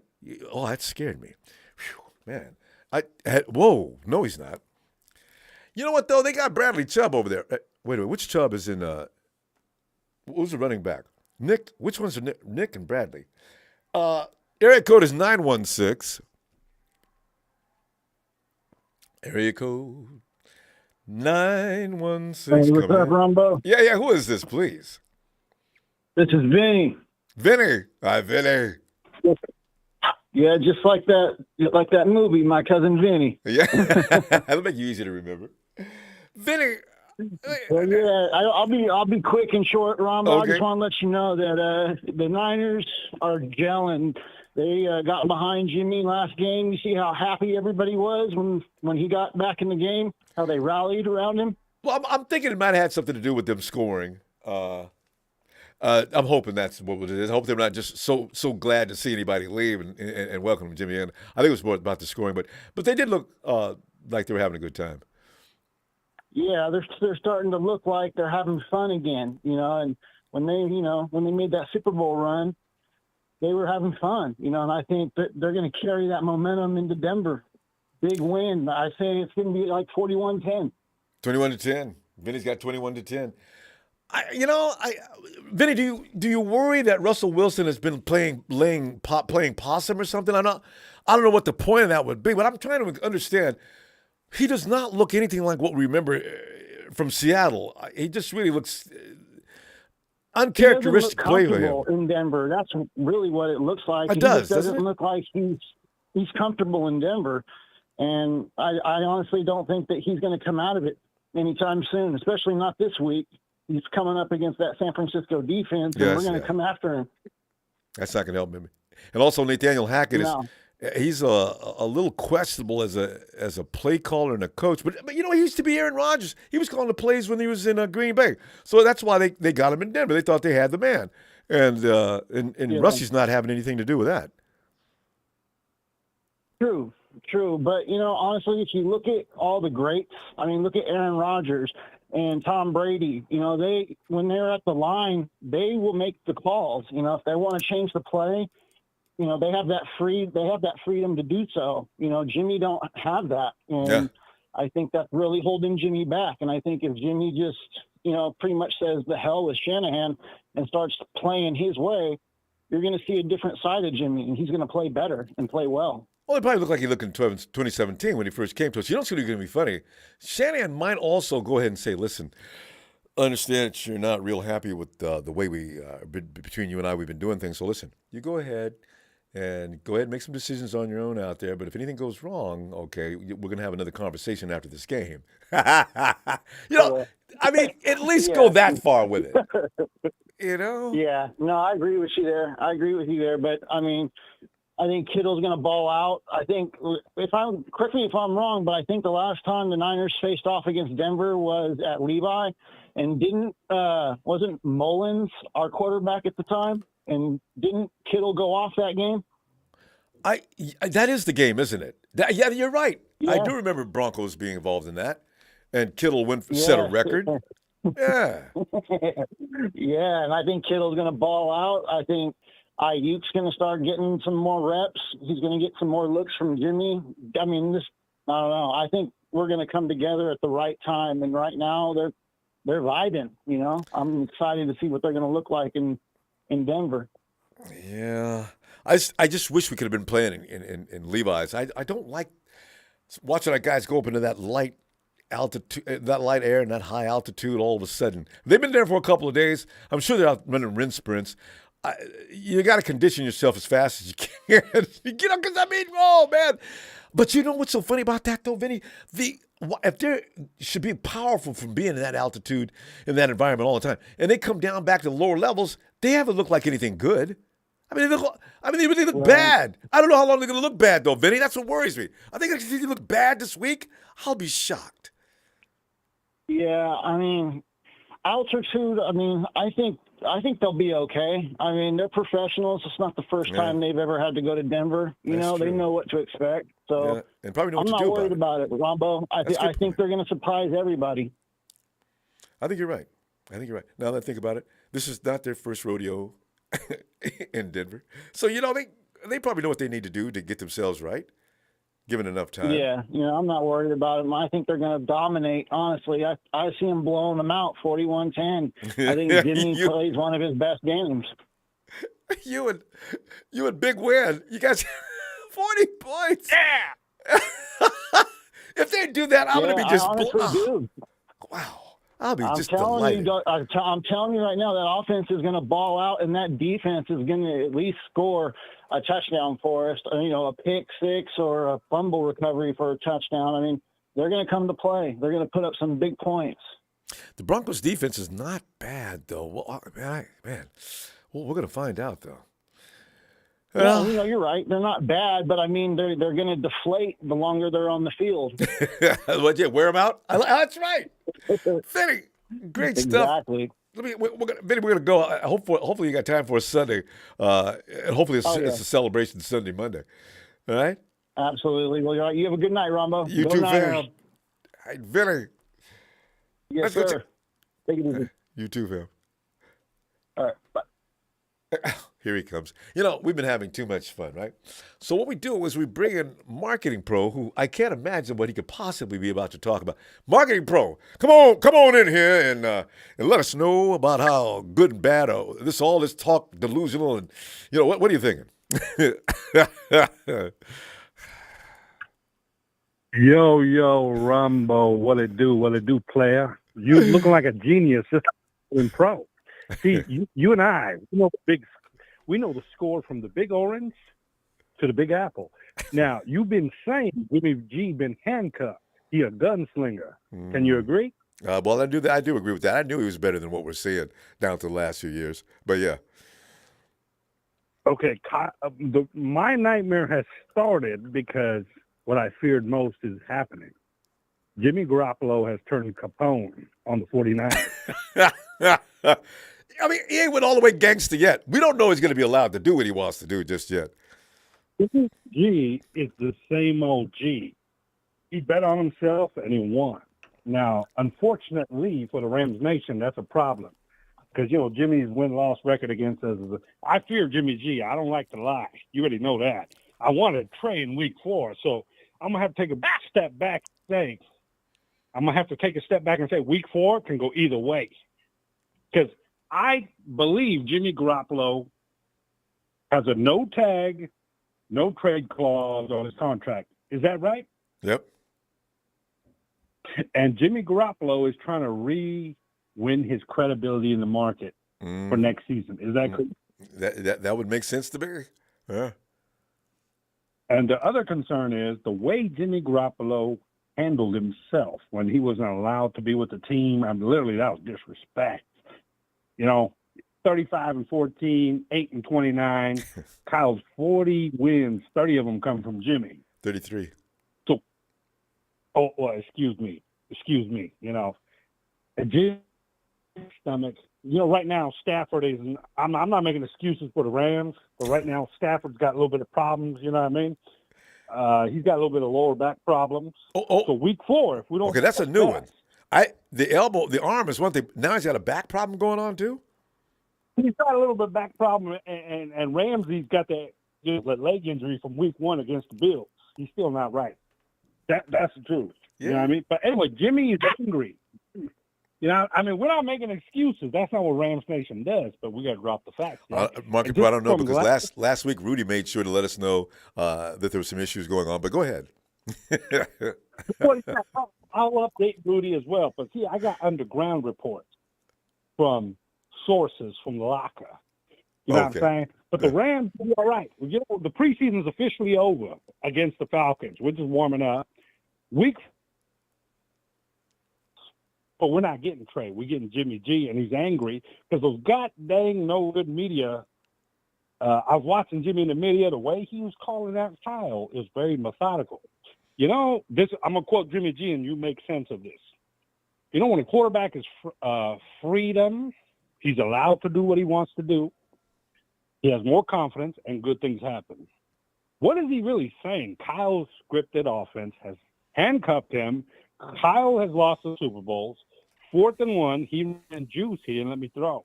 It's on Kyle. That's what Jimmy's saying. So now, think about this. Now, I really want you to see his angle. The 49ers whole team saw how Jimmy Garoppolo disrespected people. Cool as ice. He's still going out there by himself throwing the ball, right? When it looked like Jimmy was going to be gone. Mm-hmm. Jimmy bet on himself, and he won. Kyle is being humbled right now because Jimmy Garoppolo runs the 49ers. No tag, no. We might put out of time, but listen, we got to wait and see a few weeks from now and see who is winning that one. Audible come in and Kyle was sweating bullets in his last meet. Oh, I didn't watch Jimmy's media. Yeah, sure. You're not watching your quarterback saying what he's saying. We're going to get cut off, but I do like the Jimmy Capone that I just seen from me and Duke.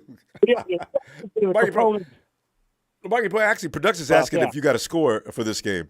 If you do. Oh, yeah. Duke can throw 4 touchdowns over 300 yards, and he's gonna now check this out. He's gonna call out some audibles to slap Kyle. Oh, that'll be a new. It's gonna be 35-21. Russell can't cook. His cooking ain't shit. But give me those numbers again. Did you say 34-21? 35-21 49ers. 35, Jimmy over 300 yards. All right, Mikey Pro. Tell you what, we'll see. Audibles. Jimmy's throwing audibles. That would be interesting. Mikey Pro, you just have a great night, and we'll talk to you later. Stafford, all-time great Hall of Famer.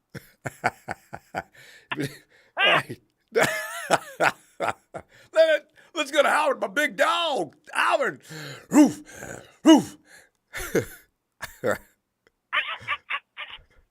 Howard. Down. The Empire strikes back. I, Emperor Kyle Shenanigans, the Lord of Play Designs, the King of the Run Game, the Prince of a Blood Football Royal Bloodline, and the Champion of No Champions. The design. I still don't know what Jimmy was talking about. Jimmy G. Capone, I don't know what you speak. Speak out. I'm forever. Guys that came in like the Godfather. Jimmy, this is sin. I'm the one in charge around here. The next time he steps out of line, it could be the last time. I don't care if he is my boy. He knows his place and he stepped out of it. You know, because I'm telling you, Jimmy, I didn't know he had that kind of boldness in him. I was shocked. Man, oh man. He was like, oh, I don't know what you're talking about, man. Jimmy should have done this 2 years ago. Jimmy's too late. You know? God. But anyway, Howard, we got Russie who's having problems finding the stove. He ain't been cooking nothing. They barely got away from the Texans, scored a puny 17 points. I believe it was 17 or 16. And got whooped by the Hawks. And there wasn't no points scored in that game either. What's wrong with them? Are they going to fix themselves when they go home? Or is this going to continue? What's up? I have no clue, man.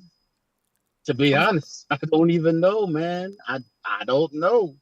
Russ, do you know what's going on with you? You mean too many Cheetos and barbecue back ribs over there? Like, what's going on? That's right. Russell. They do eat a lot of heavy food compared to Seattle and Denver, don't they? It's colder weather. He been eating a lot. Probably has. I mean, he did put on some pounds. I don't know if it's just me. He looking a little bigger. He does, huh? But Russ always looked a little swole up at the beginning of the season. Russ lifts. That boy is strong. If you get tackled 40-something times a year every year, you better get strong. I don't know how he's endured all that and can still stand up. That he can still talk, for that matter. Man, Russ's taking some terrible hits. Aaron Donald alone has drop-kicked him, put him in a suplex. He's just done everything you can do to him. Oh, my God, Aaron. Oh. Listen, man. If Russell don't win this game, yo, it's gonna be a hard time for this team to listen to him after this. You know, Russ gonna be in there like, all right, guys, listen, we have to win, guys. And everybody gonna be like, whatever, Russell. Russ, shut up. Like, you know, all them guys are gonna be like, whatever, Russ. No, you're right. All jokes aside, the confidence on him from his teammates could slide. Do it. Tell you. Yeah, man. We'll see what happens. We'll see, man. Because as long as Emperor Kyle doesn't get in his own way in the team, you know what I mean? You know how we do. I know. Everything we working fine, that he want to try to be the big brainiac child. Yeah. Oh, come in with it. Work. This is going to work. Listen, it's going to work. Everybody. This Get them all up like them up. Do it the way I told you to. Did I tell you to throw it to Brandon Ayuk? I told you to throw it to Jennings. Don't forget to breathe. I told you to throw it there. I told you, Jimmy, come here. This is simple shit. I told you, this is simple shit. Can you do it? Jimmy like, yeah, I can leave. You know that, right? You can have Brock Purdy do that if you want. And kind of like, nah, Jimmy, I was just playing. but you know, and the thing is, you know something, Howard, these guys grow up after a while. When he first got everybody, they were children, they were listening, and they were like sponges, they were absorbing all Kyle taught them. At this point, Kyle, you've taught them. You don't need to be so tight now. They're just grown ass men now, okay? Let them go every now and then. You know? So we'll see. That's probably what he did to Brandon Ayuk too, you know? Yeah. Probably was getting for no reason. I don't know why, but and maybe got on Ayuk's nerves and they got into it. I know that Kyle and somebody else, Matty B, every now and then I think people confront him, but I've always wondered, how do you confront Kyle to get in his doghouse like that? That may have a little bit to do with it. You start criticizing how things are rolling. And he probably didn't play that. Yeah, Brandon, you know, you saw what he did to Fred Warner, man. Yeah. We do a teammate down. He's like, no, Fred. He's got a temper. Yeah. Not doing it. We ain't doing that over here, Freddie boy. Yeah, that got a little crazy, huh? Yeah, you're right. Yeah. BA don't play that. You piss him off to let you know. Fire to him. You know, he's quiet. He's quiet. Those are the ones, though. He don't say much, but he'll snap at you. Yeah. You know what? Those are the guys I always never mess with. The real quiet dude, don't mess with that because you don't know nothing about that. You know, he may be crazy. He just don't talk a lot. Yeah. I like Brandon Ayuk though. I do too. I hope he gets his due, man. Honestly. That boy can run routes. That's the best route runner we've had in years. I'm talking years. That boot can run some route. Ooh. Yeah. But hey, Howard, what do you got for a score though? I'll say 27-16. All right. Because Russ ain't gonna not cook forever. I just don't, man. These guys barely get past 16, so I'm gonna keep it there. 16-9. Our defense is at least as good as the Texans. They beat the Texans 16-9. They got 16 points, and the Texans kept them quiet all the way up to the last minutes of the fourth quarter. Really? Yeah. The Hawks did the same damn thing.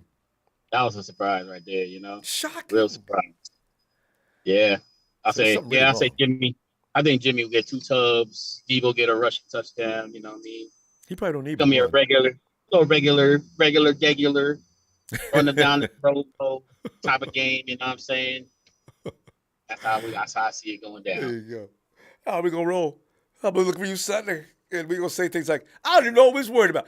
Big win, and who else said that 41? Hey, what did I score? 40-something points. Oh, no, I don't believe it. I'm like, I want to have that conversation so bad.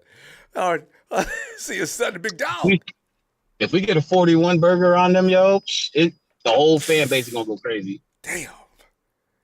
That means Rusty and company are through. All right, Howard. I'll see you Sunday, fam. All right. Hoof. All right, big dog. Okay, hold him. Yeah. Bobo says 49ers 24, Broncos 13. Jimmy with 3 T's. Bosa's got 2 sacks. Everybody's got Nicky for 2. Let him get it, boy. Big boy Lewis, let Jimmy cook, Kyle. 49ers 33, Broncos 13. You know, that kind of score, that means the 49ers defense says, you know what? Let's just kick back a minute. We got 3 minutes left of the game. Just chill. Coach, I'm gonna let somebody else come in for me. You know? Hey, yo, Levi. Yo, Ronbo, what's going on? Levi, man, actually, the story is what happened to Denver, and is there any reason to be afraid of them? And what do you think the score is going to be? Well, I'm going to get my score prediction is probably 27-17. Right. I think our defense held them less than 20 points. I don't want to think we're going to get a blowout. Their defense is still pretty competent. I think Yeah, they're not keep bad. teams under 20. So, Yeah. So to think that we're going to have a 40 burger, we might be insane after that. But, Jimmy would love to have a 41 game. That would definitely raise. Ronbo, you must be feeling really weird this week. How come? And the part is you're hearing way too many nice things about Jimmy Garoppolo. Like, I mean, from people that don't like him, that's true. Negative. It's usually 70% negative, and maybe you got a handful of people that like you think he's okay. Now everything things kind of flip. Like, especially in that game, Jimmy looks great. I'm like, dang, I don't remember hearing them say such consistent nice things about Jimmy. Not more than 2 minutes in a row. But Levi, it's there you go. But what ignited all this? No, you saw the game and you had that much to say about that. But then Jimmy comes out and said, "Yeah, it was nice to get out there and just make some plays." What? You haven't been allowed to make? There ought to be more of that around here. Jimmy, what are you talking about? That's the first thing. Jimmy, what are you talking about? I already suspected this a long time ago, but I didn't know if it was real or not. I just thought that way. And Jimmy went ahead and said, "That's what's going on around here." I said, "Really? I knew it." Look, we do remember in the 2017, like, well, at least from when I was here, I think that might be when I was here in the Grant, but it was like that for most of the season, Kyle wasn't all sold on Jimmy, and he probably didn't have a playbook. So he was being really simple. Say, okay, I'm going to give you simple plays, and then Jimmy just kind of like rehearsed. Yeah, rehearsed plays. Like, amazing. Levi, it's a great point you bring up because they had about 15 or 20 plays that they knew. They rehearsed, and they got down solid. Now, most of the time, that was all Jimmy and whomever was out there. He didn't even know those guys' names. He would come to the huddle and call them by number. I said, "What? Really?" So that's when I knew right then and there. So I think Jimmy can play. Levi, you're breaking up. Not trying to be. Oh, okay. Wait a minute. Let me see. Oh, maybe because I had my phone upside down. Okay, that'll always be a problem. Now try. All right. I think Kyle and Jimmy are at their best is when Kyle is not trying to be fancy. Like, he's just calling a solid game plan. Like, he ain't trying to be too pretty. He's just trying to win the game, not trying to show how smart he is. And Jimmy is when you just give him a little freedom, because I think that would be like the 49ers at its best. Yeah. It doesn't have to be all his idea, but give him some time to think out there on his own. Yeah, he can still have a game plan because that's going to be helping the whole team. But don't say, "Don't do this, don't do that, don't do this" all the time. Oh yeah, and Ronbo, before thing I also wanted to do before I forget is I want to maybe apologize for something. What's that? And it's about your wall. Okay, everybody said everything that could be said. Like, I don't know what you could say that could be worse, but go ahead. I mean, well, I'm only apologizing because I remember that day when I came on and I just started and I just looked at your wall and I just looked at it again. I said, "Yeah, he did take off Jimmy." Yeah. And I think I would have noticed. Maybe I kind of blame that guy who did that little GoFundMe to GoFund a new person on the wall. Brian. Yeah. And then next thing you know, you took it off. And then I said something about it. And I didn't think it was going to maybe trigger something. But I know, like, from the next call on, you've been reading all people saying, "Bring Jimmy back up there." And then I'm like listening to certain weeds at least last video, they said, I don't know if it's just people just trolling or thinking it's funny. They say, "Hey man, put Jimmy back on that wall." I am not. So I feel like I might have contributed to the put the Jimmy back on the wall. Levi, unless Jimmy has to win a Super Bowl. I said the options are this: Super Bowl win or Hall of Fame, and I'm leaning more towards Hall of Famer than anything else. So I says, because I'm not changing that thing every few minutes, and Jimmy's gone probably next year. So it's going to be Rice. It could be Willis. It could be Clark. It could be any number of people that have made 49er history and are part of the 49ers legacy. Steve Young is in the running as well. So this is the thing. All right. Here's another thing about Jimmy. Jimmy has a really interesting season. I don't know if people think this, but Jimmy has this is a real important season for Jimmy. We all know he can win. But like I told you, and like I've always mentioned, when it comes to players, you might think winning is the most important thing, but that's not. Stats is the most important thing. If you look at all the losers but put up great stats, they making numbers. Got Dak Prescott. That dude ain't done almost There's a nothing prime in the league, example. but he put up some good stats. Hey, And man. what he get? Fam, Also, the one that everybody loves, Justin Herbert. Yeah. he got record-breaking stats, ain't accomplished nothing. But he's in line for a top earning contract. There's a lot of people that ain't accomplished anything, but they put up the great stats. They got great. This is fun stuff. I wish we could go on with this because we could name other quarterbacks that I love to talk about. Aaron Rodgers is in that conversation too. People don't want to say it, but Aaron Rodgers puts up incredible stats every year. But ask him about his playoffs. He gets there and he comes out immediately, often. So, we got to go to fam. Aaron Rodgers off. At least he got a Super Bowl to his name. He got does. At least something to his name. Finally, all these other did. people, they don't have nothing to their name. Yeah. And they still get all the clout. Levi, my last point before I get off is we're going to get cut off, Levi. A potential of a 20 to 50.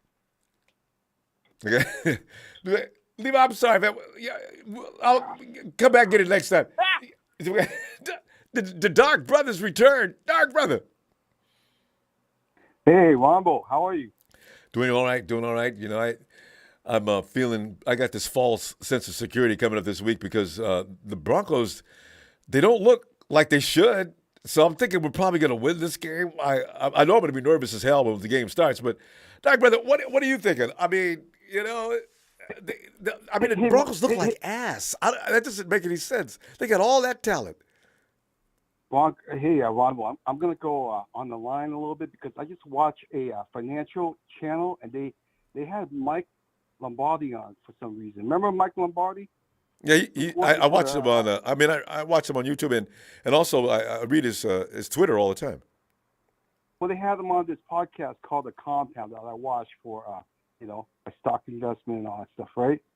So somehow he ended up being on there, right? And out of all the NFL teams that he could have talked about, he chose to pick out the Denver Broncos. He said it's not the offense. The offense is pretty decent, right? With Russell there. Yeah. And, some of his other players like Jerry Jeudy and all those guys.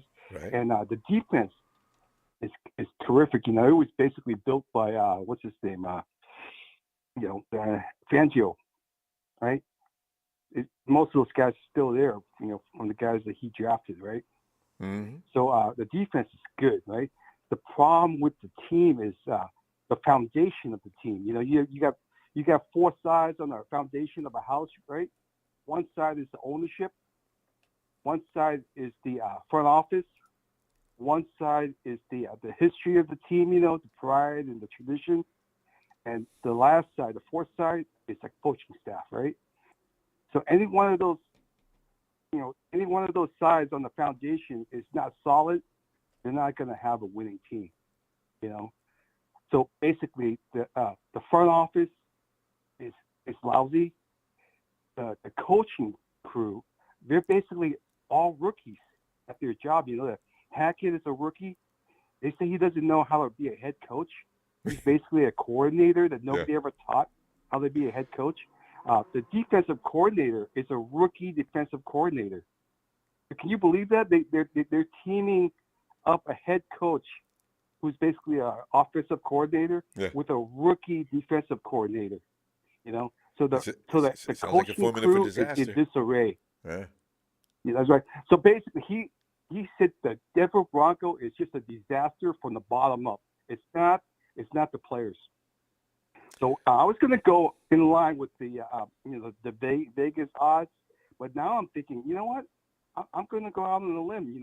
I'm thinking with the way Jimmy G have been hinting that he's going to be, his 2017 Jimmy G, where he's going out there not really knowing all the plays, and he's just going to be a gunslinger. And the way he's talking like that, and the way that Kyle can't really bench him if he does that because There's a Kyle good has point. no other choice. You know, I forgot about and that. It's not like they can cut his pay, right? He already got a pay cut. You know, he went from like 25,000 down to like 6,500. You know, so they can't cut his pay. They can't bench him, and he knows he's not going to be around next year. Yeah, and his so contract, he's going to go out there. right? And his He's contract going to says go out there you and can't trade me. he's going to be a gunslinger, and he's going to show the league what he can still do.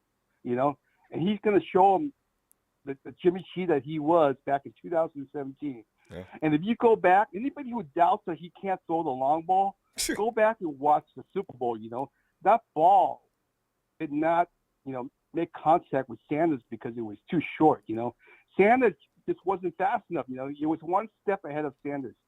You know, he can throw the long ball when you let him. You know, and go back to that. Go back to that long ball that he threw to Danny Gray. It wasn't because he wasn't able to throw that far. You know, he just wasn't accurate on that play. I think he thought Danny was going to be somewhere that he wasn't supposed to be. Yeah, you know, Gray should have circled toward the middle of that end zone, and he meets that ball. So you know they've got to work on some things together anyway. He doesn't know anything about Danny Gray. That's probably about the fourth or fifth pass he's thrown to him all season long because they haven't been working out together. I don't think. And then in the last game, you know, the 49er defense basically shut out the Seattle Seahawks, with the one exception from the special team, which I don't count against the defense. Oh. You know, so the defense basically shut out the Seahawks. You know, I know, right? So what I'm saying, I'm going to go out on a limb. I'm going to go out on a limb because of what Mike Lombardi was saying about the front office, the new ownership, the rookie ownership, and the rookie coaching staff. And I'm going to go out on a limb and say they're going to play a 51 burger on Denver. you'll be And good. then on the other side, they're going to bend because I know D'Amico. You know, D'Amico. You know, he's a solid. I mean, he's a solid coach. You know, he's gonna let the team bend, but he's not gonna let the team break, right? So I'm saying, you know, Russell, he's gonna be able to move the ball, right? But his team is gonna be kicking like 6 field goals, you know, and no touchdown. They're gonna kick 6 field goals. It's gonna be 51-16. There it is. Fam, with that, we got to go. I tell you what, if the 49ers get 40... I'm telling you, remember where you heard We heard it first. 51 burger to 16, all field goals. With Brock Purdy finishing the game midway through the fourth quarter, and he scores one because too. the reason why they're going to get 6 field goals is going to be all prevent defense. You know, after we go ahead by 28 points. Oh God, I wish. I like your prediction. I really do, fam. That's hilarious stuff. I hope we're celebrating your score Sunday. Hey, just one more thing, if you have time. Hey, can you tell me one thing though? You know, like Mike Shanahan. He seems to be like this guru that's his coaching tree is like huge in the NFL now. You know, so many NFL head coach. I'll answer it off the air quickly because we're getting cut off. So why is he in the Hall of Fame yet? You know, like all of his NFL Hall of Fame players. I got you. All right, we're gonna go, fam. I'm gonna answer that before we get cut off. All right. You know what I'm gonna do? I'm gonna give that question to you, fam. Why is Mike Shanahan not in the Hall of Fame? I hadn't thought about that. Mike Shanahan's got 2 Super Bowls. Are we accurate on that? Is Mike Shanahan's not in the Super Bowl? I mean, not in the Hall of Fame? I hadn't even thought about that. Yeah, I know. GB, he called me on that one. Yeah, it was. I'm thinking David. He said Mike Lombardi. That's another Lombardi. It's JJ rolling down the road and having fun, messing with people on the phone. I love it. Hey, JJ.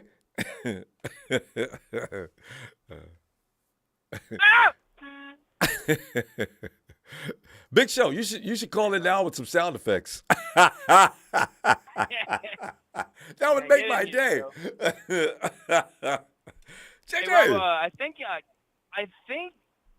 Mike has 3 Super Bowls because he has one with us, isn't he? I think he won 2 with Denver. On his own. That's right. Yeah, and he has one with us as the offensive coordinator. Yeah, he technically has 3. is he not in this? I never thought about Michael Shannon not being in the Hall of Fame. Is he a Hall of Famer? No, huh? I have no clue. I just you almost can assume it. He innovated a lot of offense. What's also that other guy that the big guy that went to Seattle? He should be in there as well. Oh, no. You talking about Norm or freaking that? I wanted him for Ken Norton.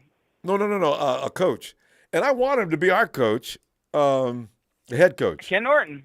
No, not Norton. Norton, the guy with the big head.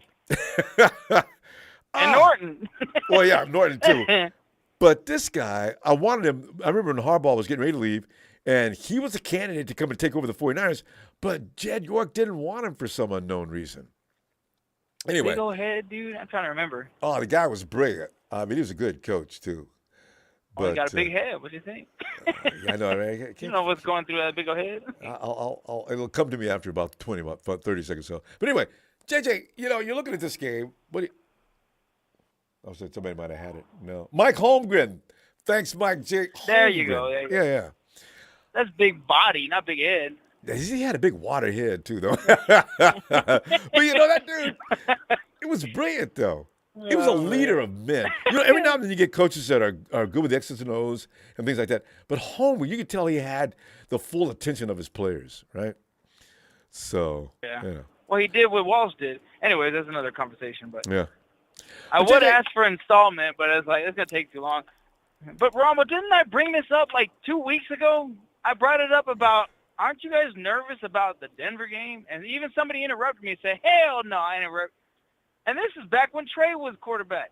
I'm with you, man. I'm telling you right now, I don't like, as long as he's over there living and breathing, Russell Wilson still is something scary for us, Jesus. Yeah, I don't know. Ronbo, I'm saying it's the complete opposite for me now. I was nervous because Trey was quarterback. Now he's not. Wow. Now I ain't got a care in the world, Ronbo. so you gonna put up a 40 burger too? I was 47-1. One? Because Russell's gonna get cocky and he's gonna say, we're not gonna go for 3, we're just gonna go for the PAT. So they're just gonna go for the field goal, just get the 1 point, and then after that, nothing. JJ has come up with a way to score the impossible 1 point. JJ, the thing is, though, Russell Wilson, I got a feeling he likes playing us. He's familiar with us. Well, you know what? Russell doesn't know anything about our secondary. He doesn't know anything about them. He may know something about the frontline defense, but Russ doesn't know who he's throwing at. Yeah. Yeah, everybody back well, he this lost stage. Jared Judy. I think Judy's Sutton's hurt. the only one left, right? Or I think he even got hurt. Both of them are didn't uncomfortable right Sutton now. get hurt? Sutton's not. He's not 100%. None of them are, as far as the receivers, his good ones. Oh man, they're gonna get lit up. His and offensive DJ Jones over here line. talking crazy. Jones has got an ankle thing going on, from what somebody else said earlier too. Also, his offensive line is not 100%. One of his better players is out. Mm-hmm. So they've got no business beating us. In fact, JJ, from what you're saying, it's starting to sound like it might be embarrassing to lose to him. Well, I know Huge Fungus is gonna get like 3 INTs. Easy. Huge Fungus. Oh yeah, Fungus. I call him Huge Fungus. Tell Noah Huge Fungus. I kind of like what you did with that. That's pretty good. Oh man. I'm on a good one tonight, Ron. But I had a lot of soda. Well, I got to tell you, though, because I do think Hufanga is playing out of his mind. He is making a difference in that defense. But even the linebackers are probably going to say, as they go to make a play, damn, I was about to grab you. Hey, Tyler, no, man, can somebody else play? Because Hufanga's everywhere now. You're right, huge fungus. He's just growing everywhere. He's just taking over everything, Well, that's a good name for him for that reason. Hufanga's playing like an animal. I love it. Gosh. Like a bacterial animal. Wow. So I can't wait to see him play. And I want to see more from our other prodigy too. What's the guy who plays in the slot? We haven't heard enough about him since preseason. I already forgot his name. Yeah, I know. It's easy to these guys. We got too many names. What's his name? Everybody knows what we're talking about, though. A W. Yeah, I know. I don't even remember. But anyway, I want to see him make a play. If he picks That's Wilson right. off, or you know who really loves to play against Wilson? It's Dre Greenlaw. I can't wait to see what Greenlaw and Hufunga in common. Oh man. Somebody's gonna get a couple sacks on him. JJ's got 47-1. You're going to be our most popular scorer of the day.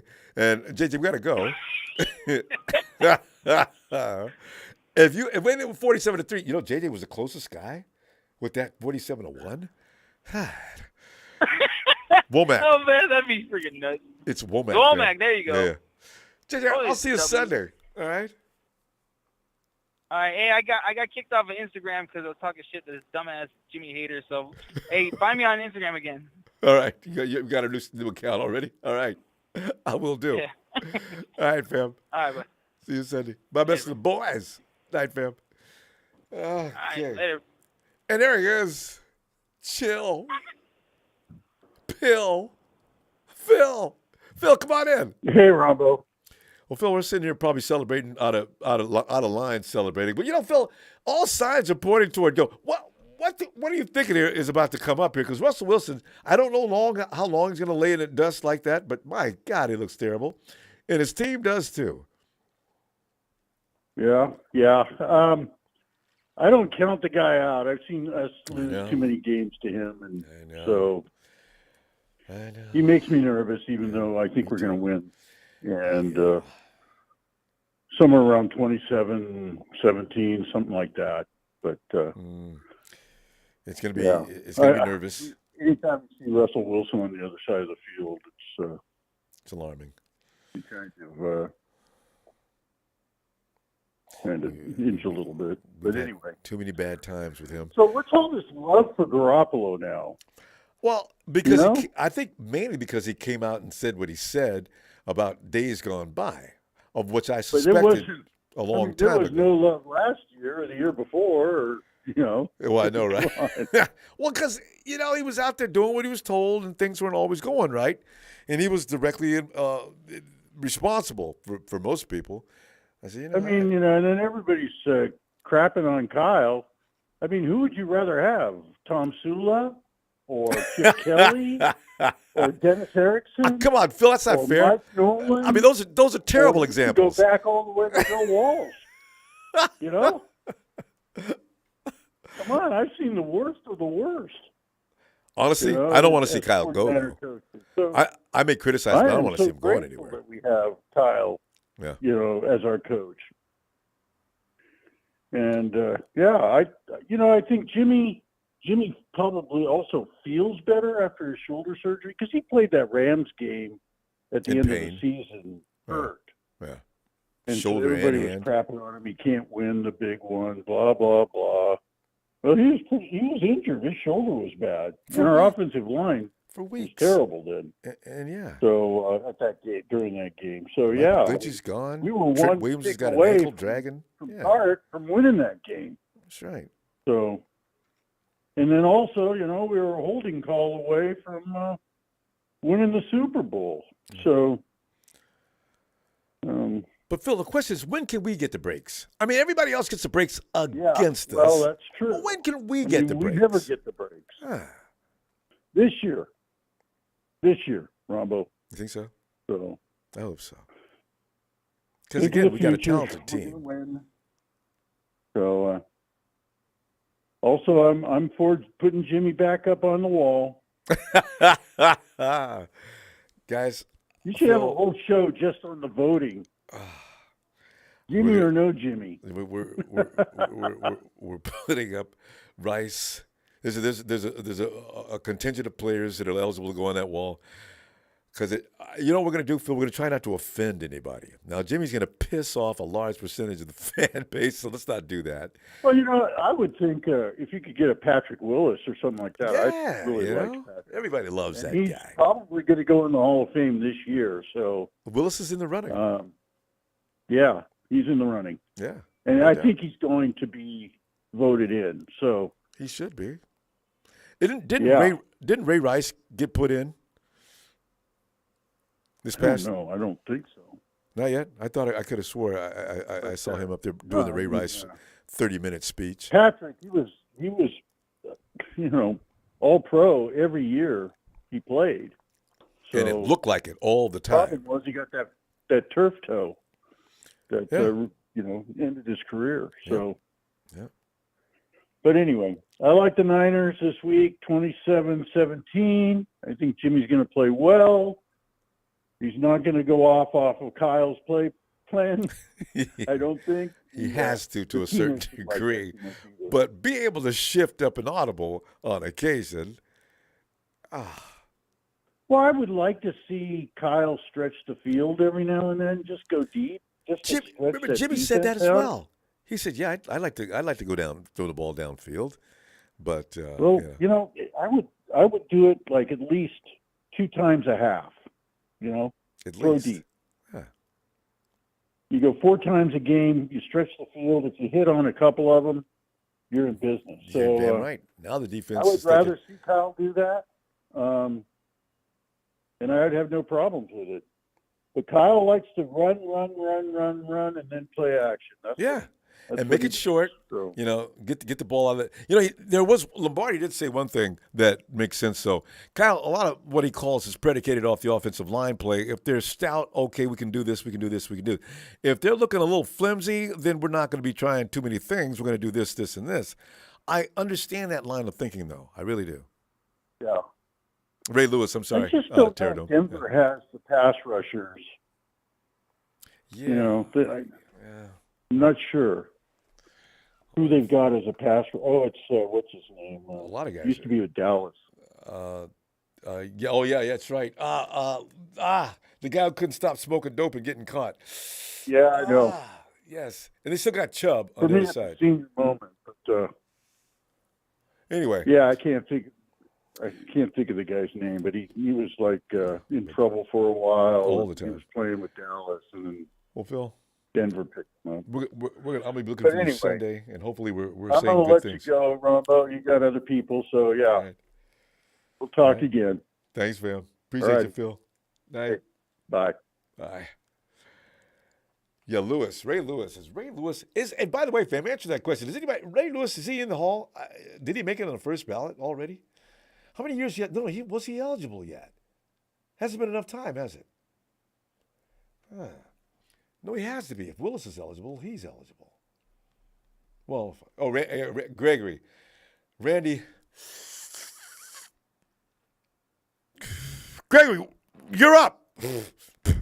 All right, I'm ready, Coach. Hey, and let's go now to Virginia. He is one of the founding members of TNT. He is Trey from VA. Yeah, Ray did make it. Okay. That's true. He's going to think it's been too cute and cuddly in there, I guarantee you.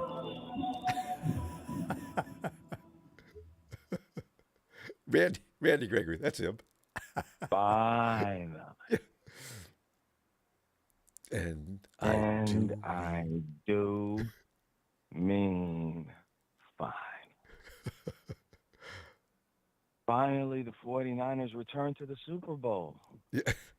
Everything is gravy, kisses and hugs. We're going to go 15-2. We're going to have the first seed. Jimmy G is going to be the MVP of the league. And we're going to bring home number 6. Isn't that what I'm hearing, Ronbo? How you doing, brother? I believe so, yeah. How you doing? Well, I don't know if we went to that extreme, but you're doing okay. I'm excited, Rom. No, I'm excited. Because, when Trey went down, I thought the season was over. I did. I'm not going to lie, Ronbo. My heart was hurt. This is only the first week. My future was crushed. Yeah. My future was crushed. I said, and then I thought about it. Because there was a program that I listened to where everybody told me that I was crazy. That there was a guy that they know that wears number 10 that is the best thing smoking. And not only is he the best thing, we can't win a Super Bowl without him. And now he gets to play. So I'm excited. I'm ready to go. Sunday here yet? Is Sunday here yet, Rumble? How you doing? I mean, I know you. Can you feel it? I'm ready to go. Go ahead and tell me now to put that poster back up. I've had several people do that. Rumble, if I don't get This an has been immediate a couple of years ago. installment, Okay. I don't know what to Thanks do for with that. myself. I'm sorry. Go ahead, Tim. I need Sorry. an installment. I need an no, Oh, no, yes, I it need is. an installment. And now, An immediate one. it's Friday, but we don't care. It's time for Let Me Holler at You. Trey. You know what? You know what? Every single one of you guys that wanted this to happen deep down in your heart, shame on you. Shame on you. And I'm just going to leave that there. But you got what you wanted. Ronbo, I'm not accepting anything less than a Super Bowl. I heard that Trey Lance was holding back a Super Bowl team from winning a Super Bowl. That's not the problem After anymore. 2 weeks? That's what I heard. That's what I heard. That's too much. This is a Super Bowl ready team, and our quarterback was holding us back. So now that that's not the problem, I expect nothing less. Is that unreasonable? No, I can't argue. Okay.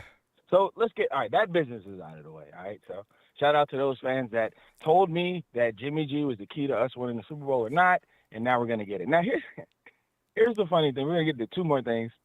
Here's the next one. I hear that Jimmy G's throwing shots at my coach. Is that what we doing, Jimmy? You growing a pair? Huh? Got a little hair on your balls now, Jimmy? Is that what we doing? I love that. I love that. It's about time. You've been here 5 years and you've never shown any competitive spirit. If that's the way that you feel, then handle your business. And from man to man, all jokes aside, I appreciate that. If that's how you feel. If that's how you feel. But here's the problem, Ronbo. We don't say that Jimmy G can't throw deep. It's not a physical ability problem, Ronbo. Jimmy G doesn't throw deep accurately. And that's the problem that we have. A lot of quarterbacks drop it in the bucket. They put it right in the breadbasket. Russell Wilson. Put it right where you got it. Right? Yeah.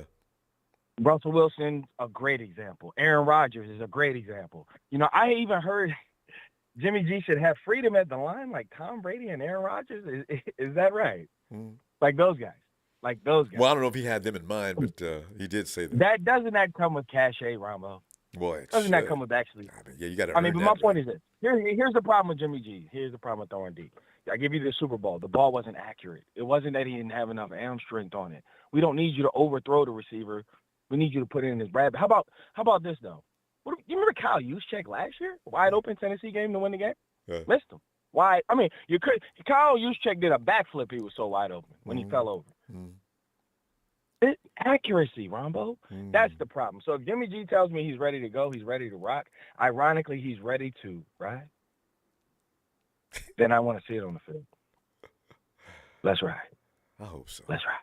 Really Jimmy G. Let's ride. Yeah. I want to see it. I want to see it. And here's what I'll say. He has the ability, Ronbo. It's always been the accuracy issue. That's the problem. Real talk. Well, Trey, is he going to have the accuracy this week? Are we going to win this game? Yes, and that's the last issue, Ronbo, the score. You know, I don't do scores, but this is a Monday night you game. can use WL if you want. But you got to score this week. No. This is a fiesta. This is a fiesta. The Niners are going to the Super Bowl starting now, right? And everybody's dropping out these big numbers. You know, you can't even score 16 points if you only kick field goals, but I'm going to leave that alone. Yeah. But it's probably going to be somewhere around Jimmy G's a quarterback, 6 touchdowns. I'm going to say 48 to Jimmy G. He's back. What are you talking about? Even production's laughing. Smile at you, Robert. Production, love you. Shout out to TNT. Shout out to the fan. Y'all know what it is, man. Now, Trey, seriously, wait, you got to I just want to see it, Rambo. Well, how many points is Denver going to score? Look good. Am I giving you a W or how many points is Denver going to get? All right, we're going to get a W. You got 48. 48. We're going to get the W. We're going to get the W.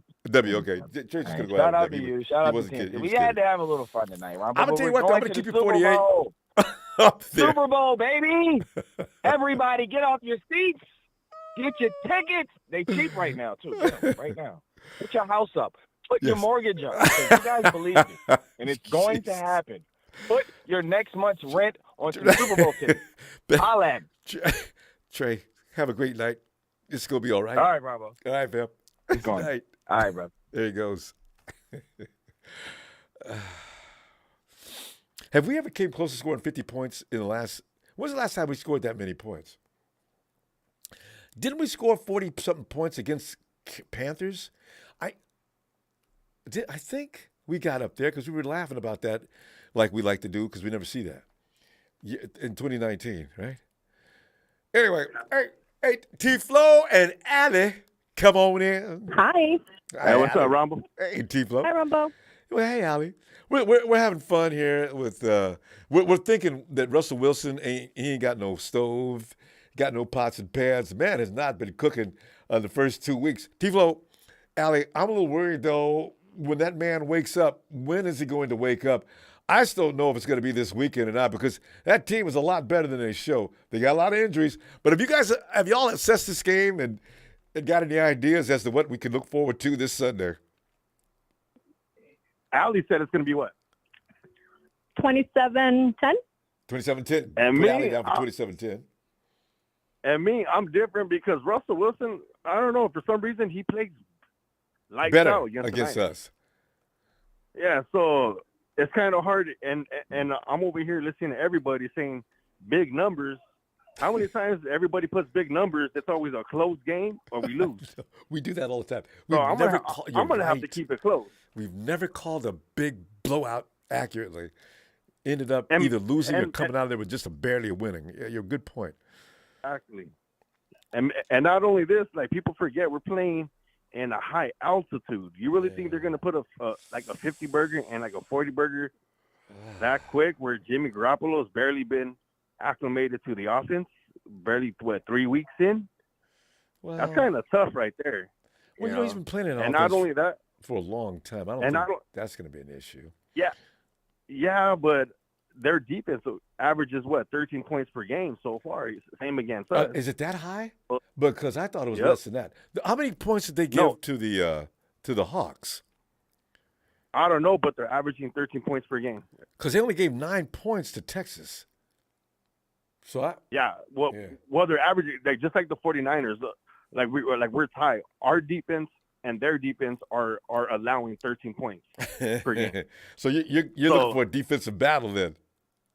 Yeah, because think about it. Like they got a nice defensive line. This is going to be our first real test to see because now they got pass rushers. Now we're going to see what they're going to do. Our three beginner starters. We're going to see what they can do. We're playing in a high altitude. The defense ain't going to be used to it. They're going to be gassed up. We haven't been generating sacks. We're like averaging barely 2 sacks a game. But Tifo, remember, we got a lot of guys that play on defense. We don't have to get out there and get them tired.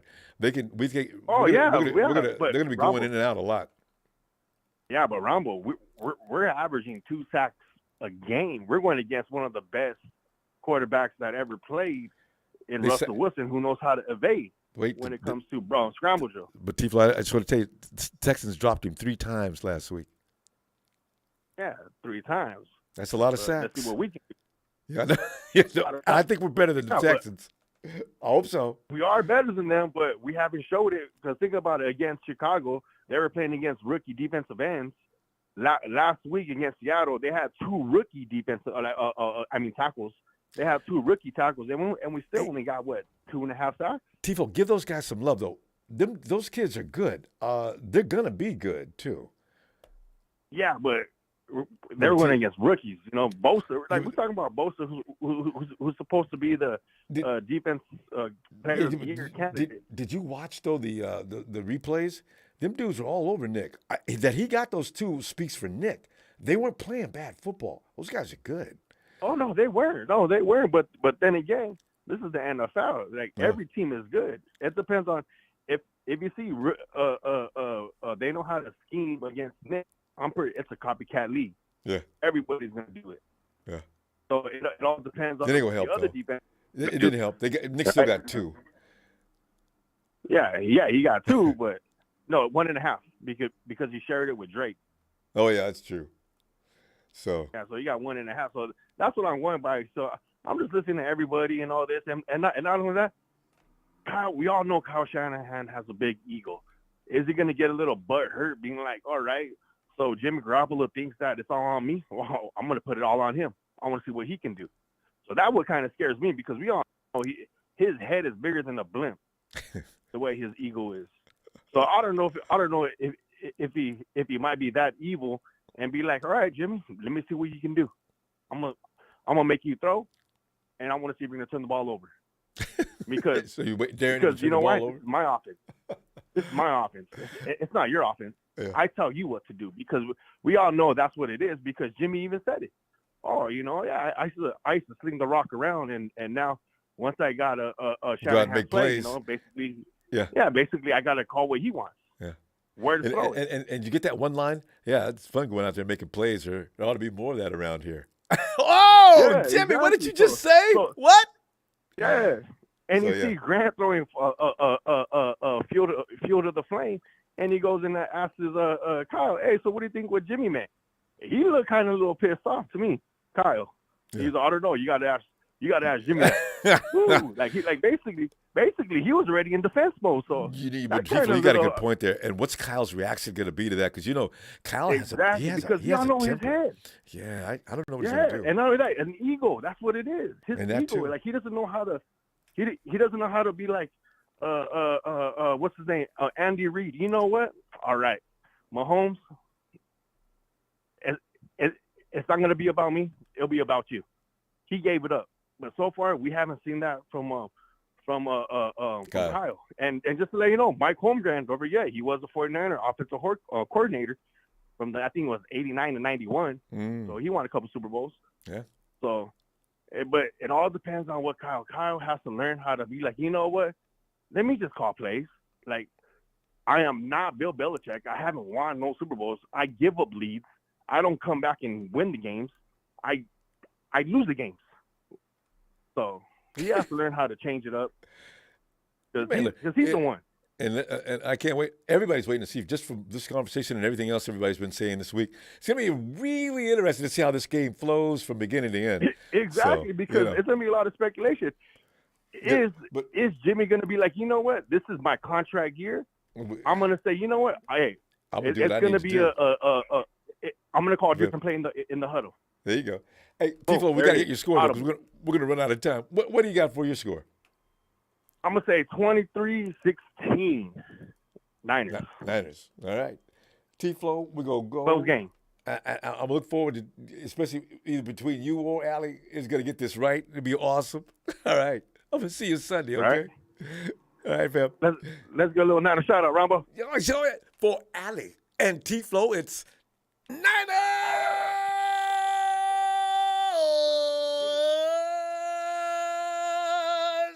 Y'all have a good night. Have a good night. Thanks, Allie. Ronbo, have a good night. You too. Night, T-Flow. And now we shift over to Tony, Atlanta's favorite guy. Tony. Ronbo, good evening. Good evening. How are you? Oh, it is a great evening, Tony. I love Fridays before the game. It's just, there's something festive between now and Christmas Day. It's just a wonderful thing. Unless, of course, you're not enjoying the football season, then it's just terrible. You know what, Tony? I just realized something. Even during the years when Harbaugh left and we were doing the Jimmy Tomsula and Chip Kelly, I still love football. I love. We're not happy. We complain. Complaining has its outlet, But Tony, what's on your mind tonight? Well, I was just sending ready to blow a message right when you called me, because he was calling the Niner Empire and myself a peasant. I told him, no, ready to blow. You are the only peasant around here, and you know that your squad got lucky, and you and everyone in L.A. County and Orange County was sweating bullets those last 2.5 minutes of the game. Mm-hmm. Came up behind and got us. All right. Yeah.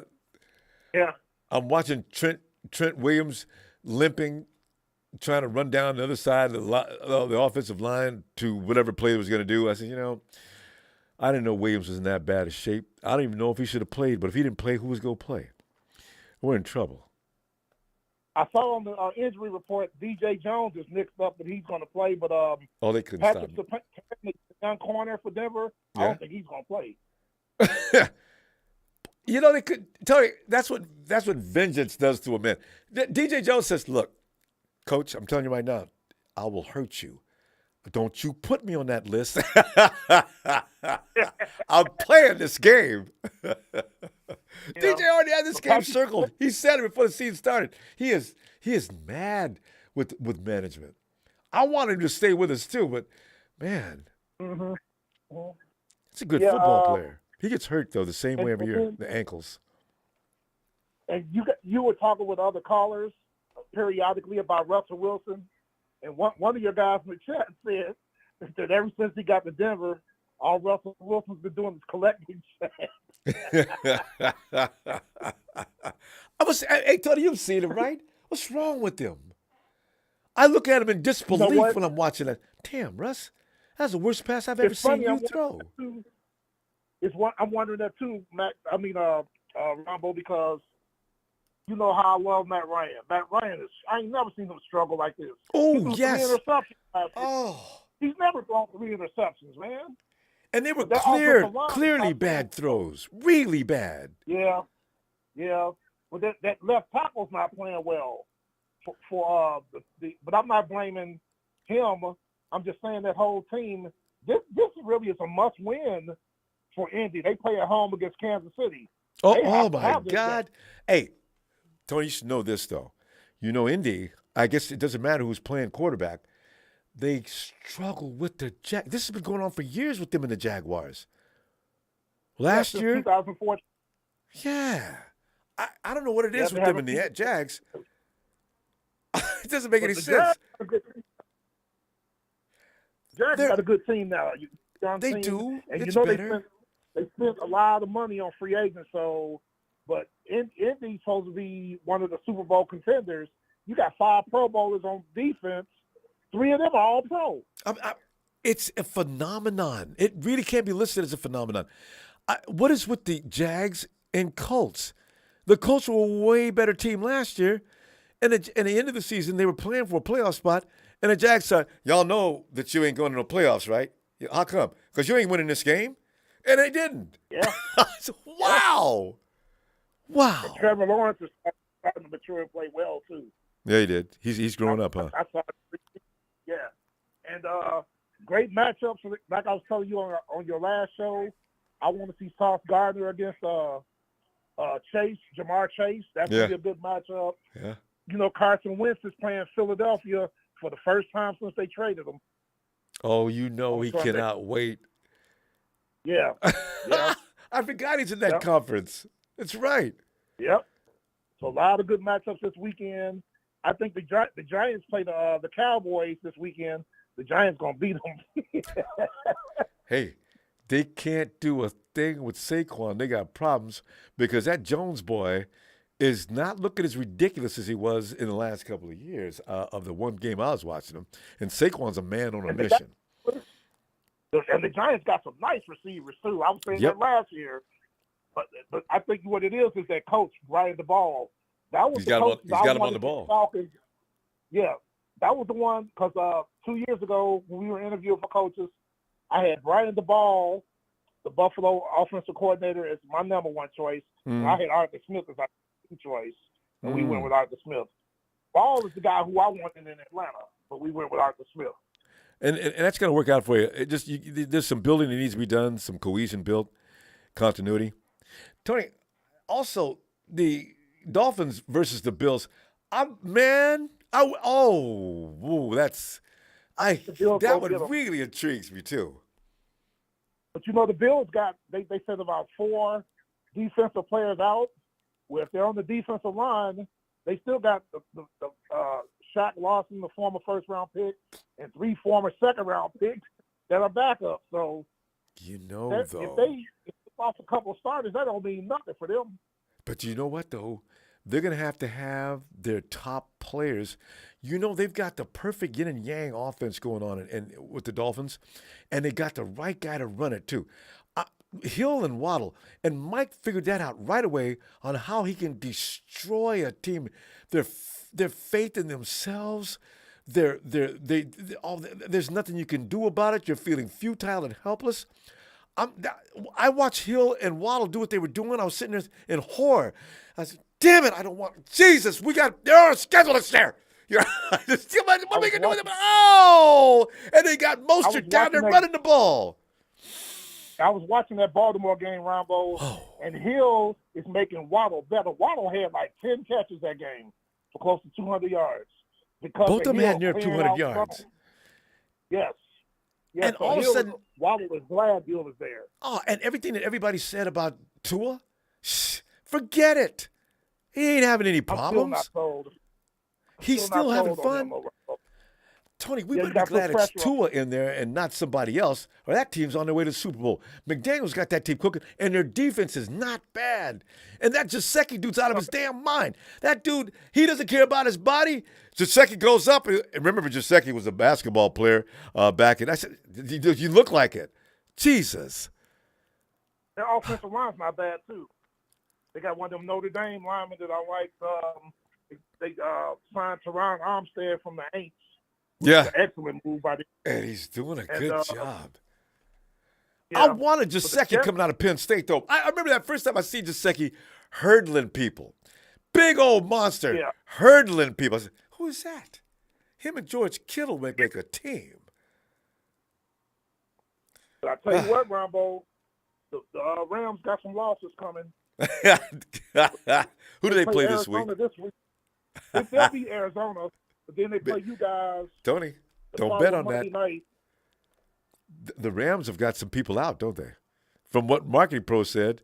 They do. You know, him and Rudy in here letting us know in advance, listen, we've got this guy out and this guy. And also it seems that Stafford is now nursing and ailing back. And I'm listening to all this. I said, listen, guys, Marketing Pro, Rudy, you guys are hysterically funny, and I do enjoy you, but I'm telling you right now, no sympathy. If next week, if we beat you up, I'm telling you right now, no sympathy, because I told you guys my team was hurting during the NFCCG, and you didn't give me no love. So, you know. And here's the kicker. When you guys beat them up, it'll be in front of the whole nation on Monday night. Hey, what I want to see Jalen Ramsey get smoked and get mad. Is what's that kid's name that's playing safety? Taylor Rapp. I want to see Taylor Rapp on the other side of the field waving. I bet you the coaches talked to Ramsey about that, though, and told him not to do that anymore, you know. That was rude. But the NFL got, I'm looking at the schedule, Ronbo.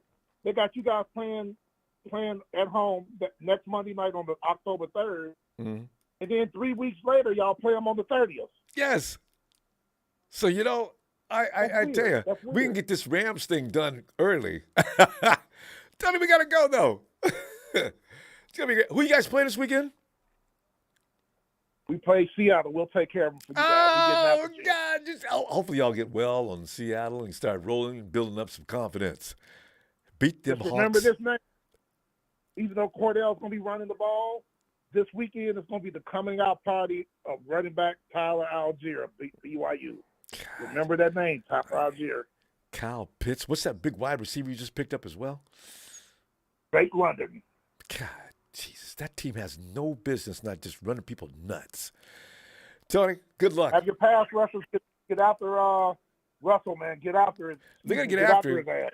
But, you know, Russell Wilson, he's got the Midas touch when it comes to 49ers. I hope we got him now. We got his team. Got to get him separately. That's fine. We got to get him. All right, Tony, I'll see you Sunday. All right, take care. And, Rudy, your Rams got some losses coming. Stay tuned. Take care, sir. You too. All right, Tony. And didn't MP, Marketing Pro, didn't he mention also that man, Jalen Ramsey's not feeling well? Aaron Donald says, they talked me into coming back for this Super Bowl run. We got to defend our title. Boy. It's a storybook ending. Because, you know, for every bad moment you have as a football fan, there's going to be some joyous moments. And wouldn't it be special if we beat Rusty Wilson into a little pulp down there in the middle of his kitchen while he's trying to cook? And then the following week, we go get the Rams. That means a trifecta has been complete. We pulled a hat trick. We beat Rusty's old team. We beat Rusty. And we came back and got some sweet revenge against the Rams, who had no business getting past us in the NFCCG. The world could not be a better place. Now, could it? Yeah. Fam, I'll be in your face at your place Sunday. You know this. I can't wait. Thanks for the contributions, fam. Always appreciate the love. And please subscribe as we have a lot of fun around here. And I don't want you to miss the action coming up in the days ahead as the 2022 season rolls on. And it's a like, for God's sakes. And you guys that come in here from other teams that don't like us, you know you owe me a like. I'll see you Sunday. Night.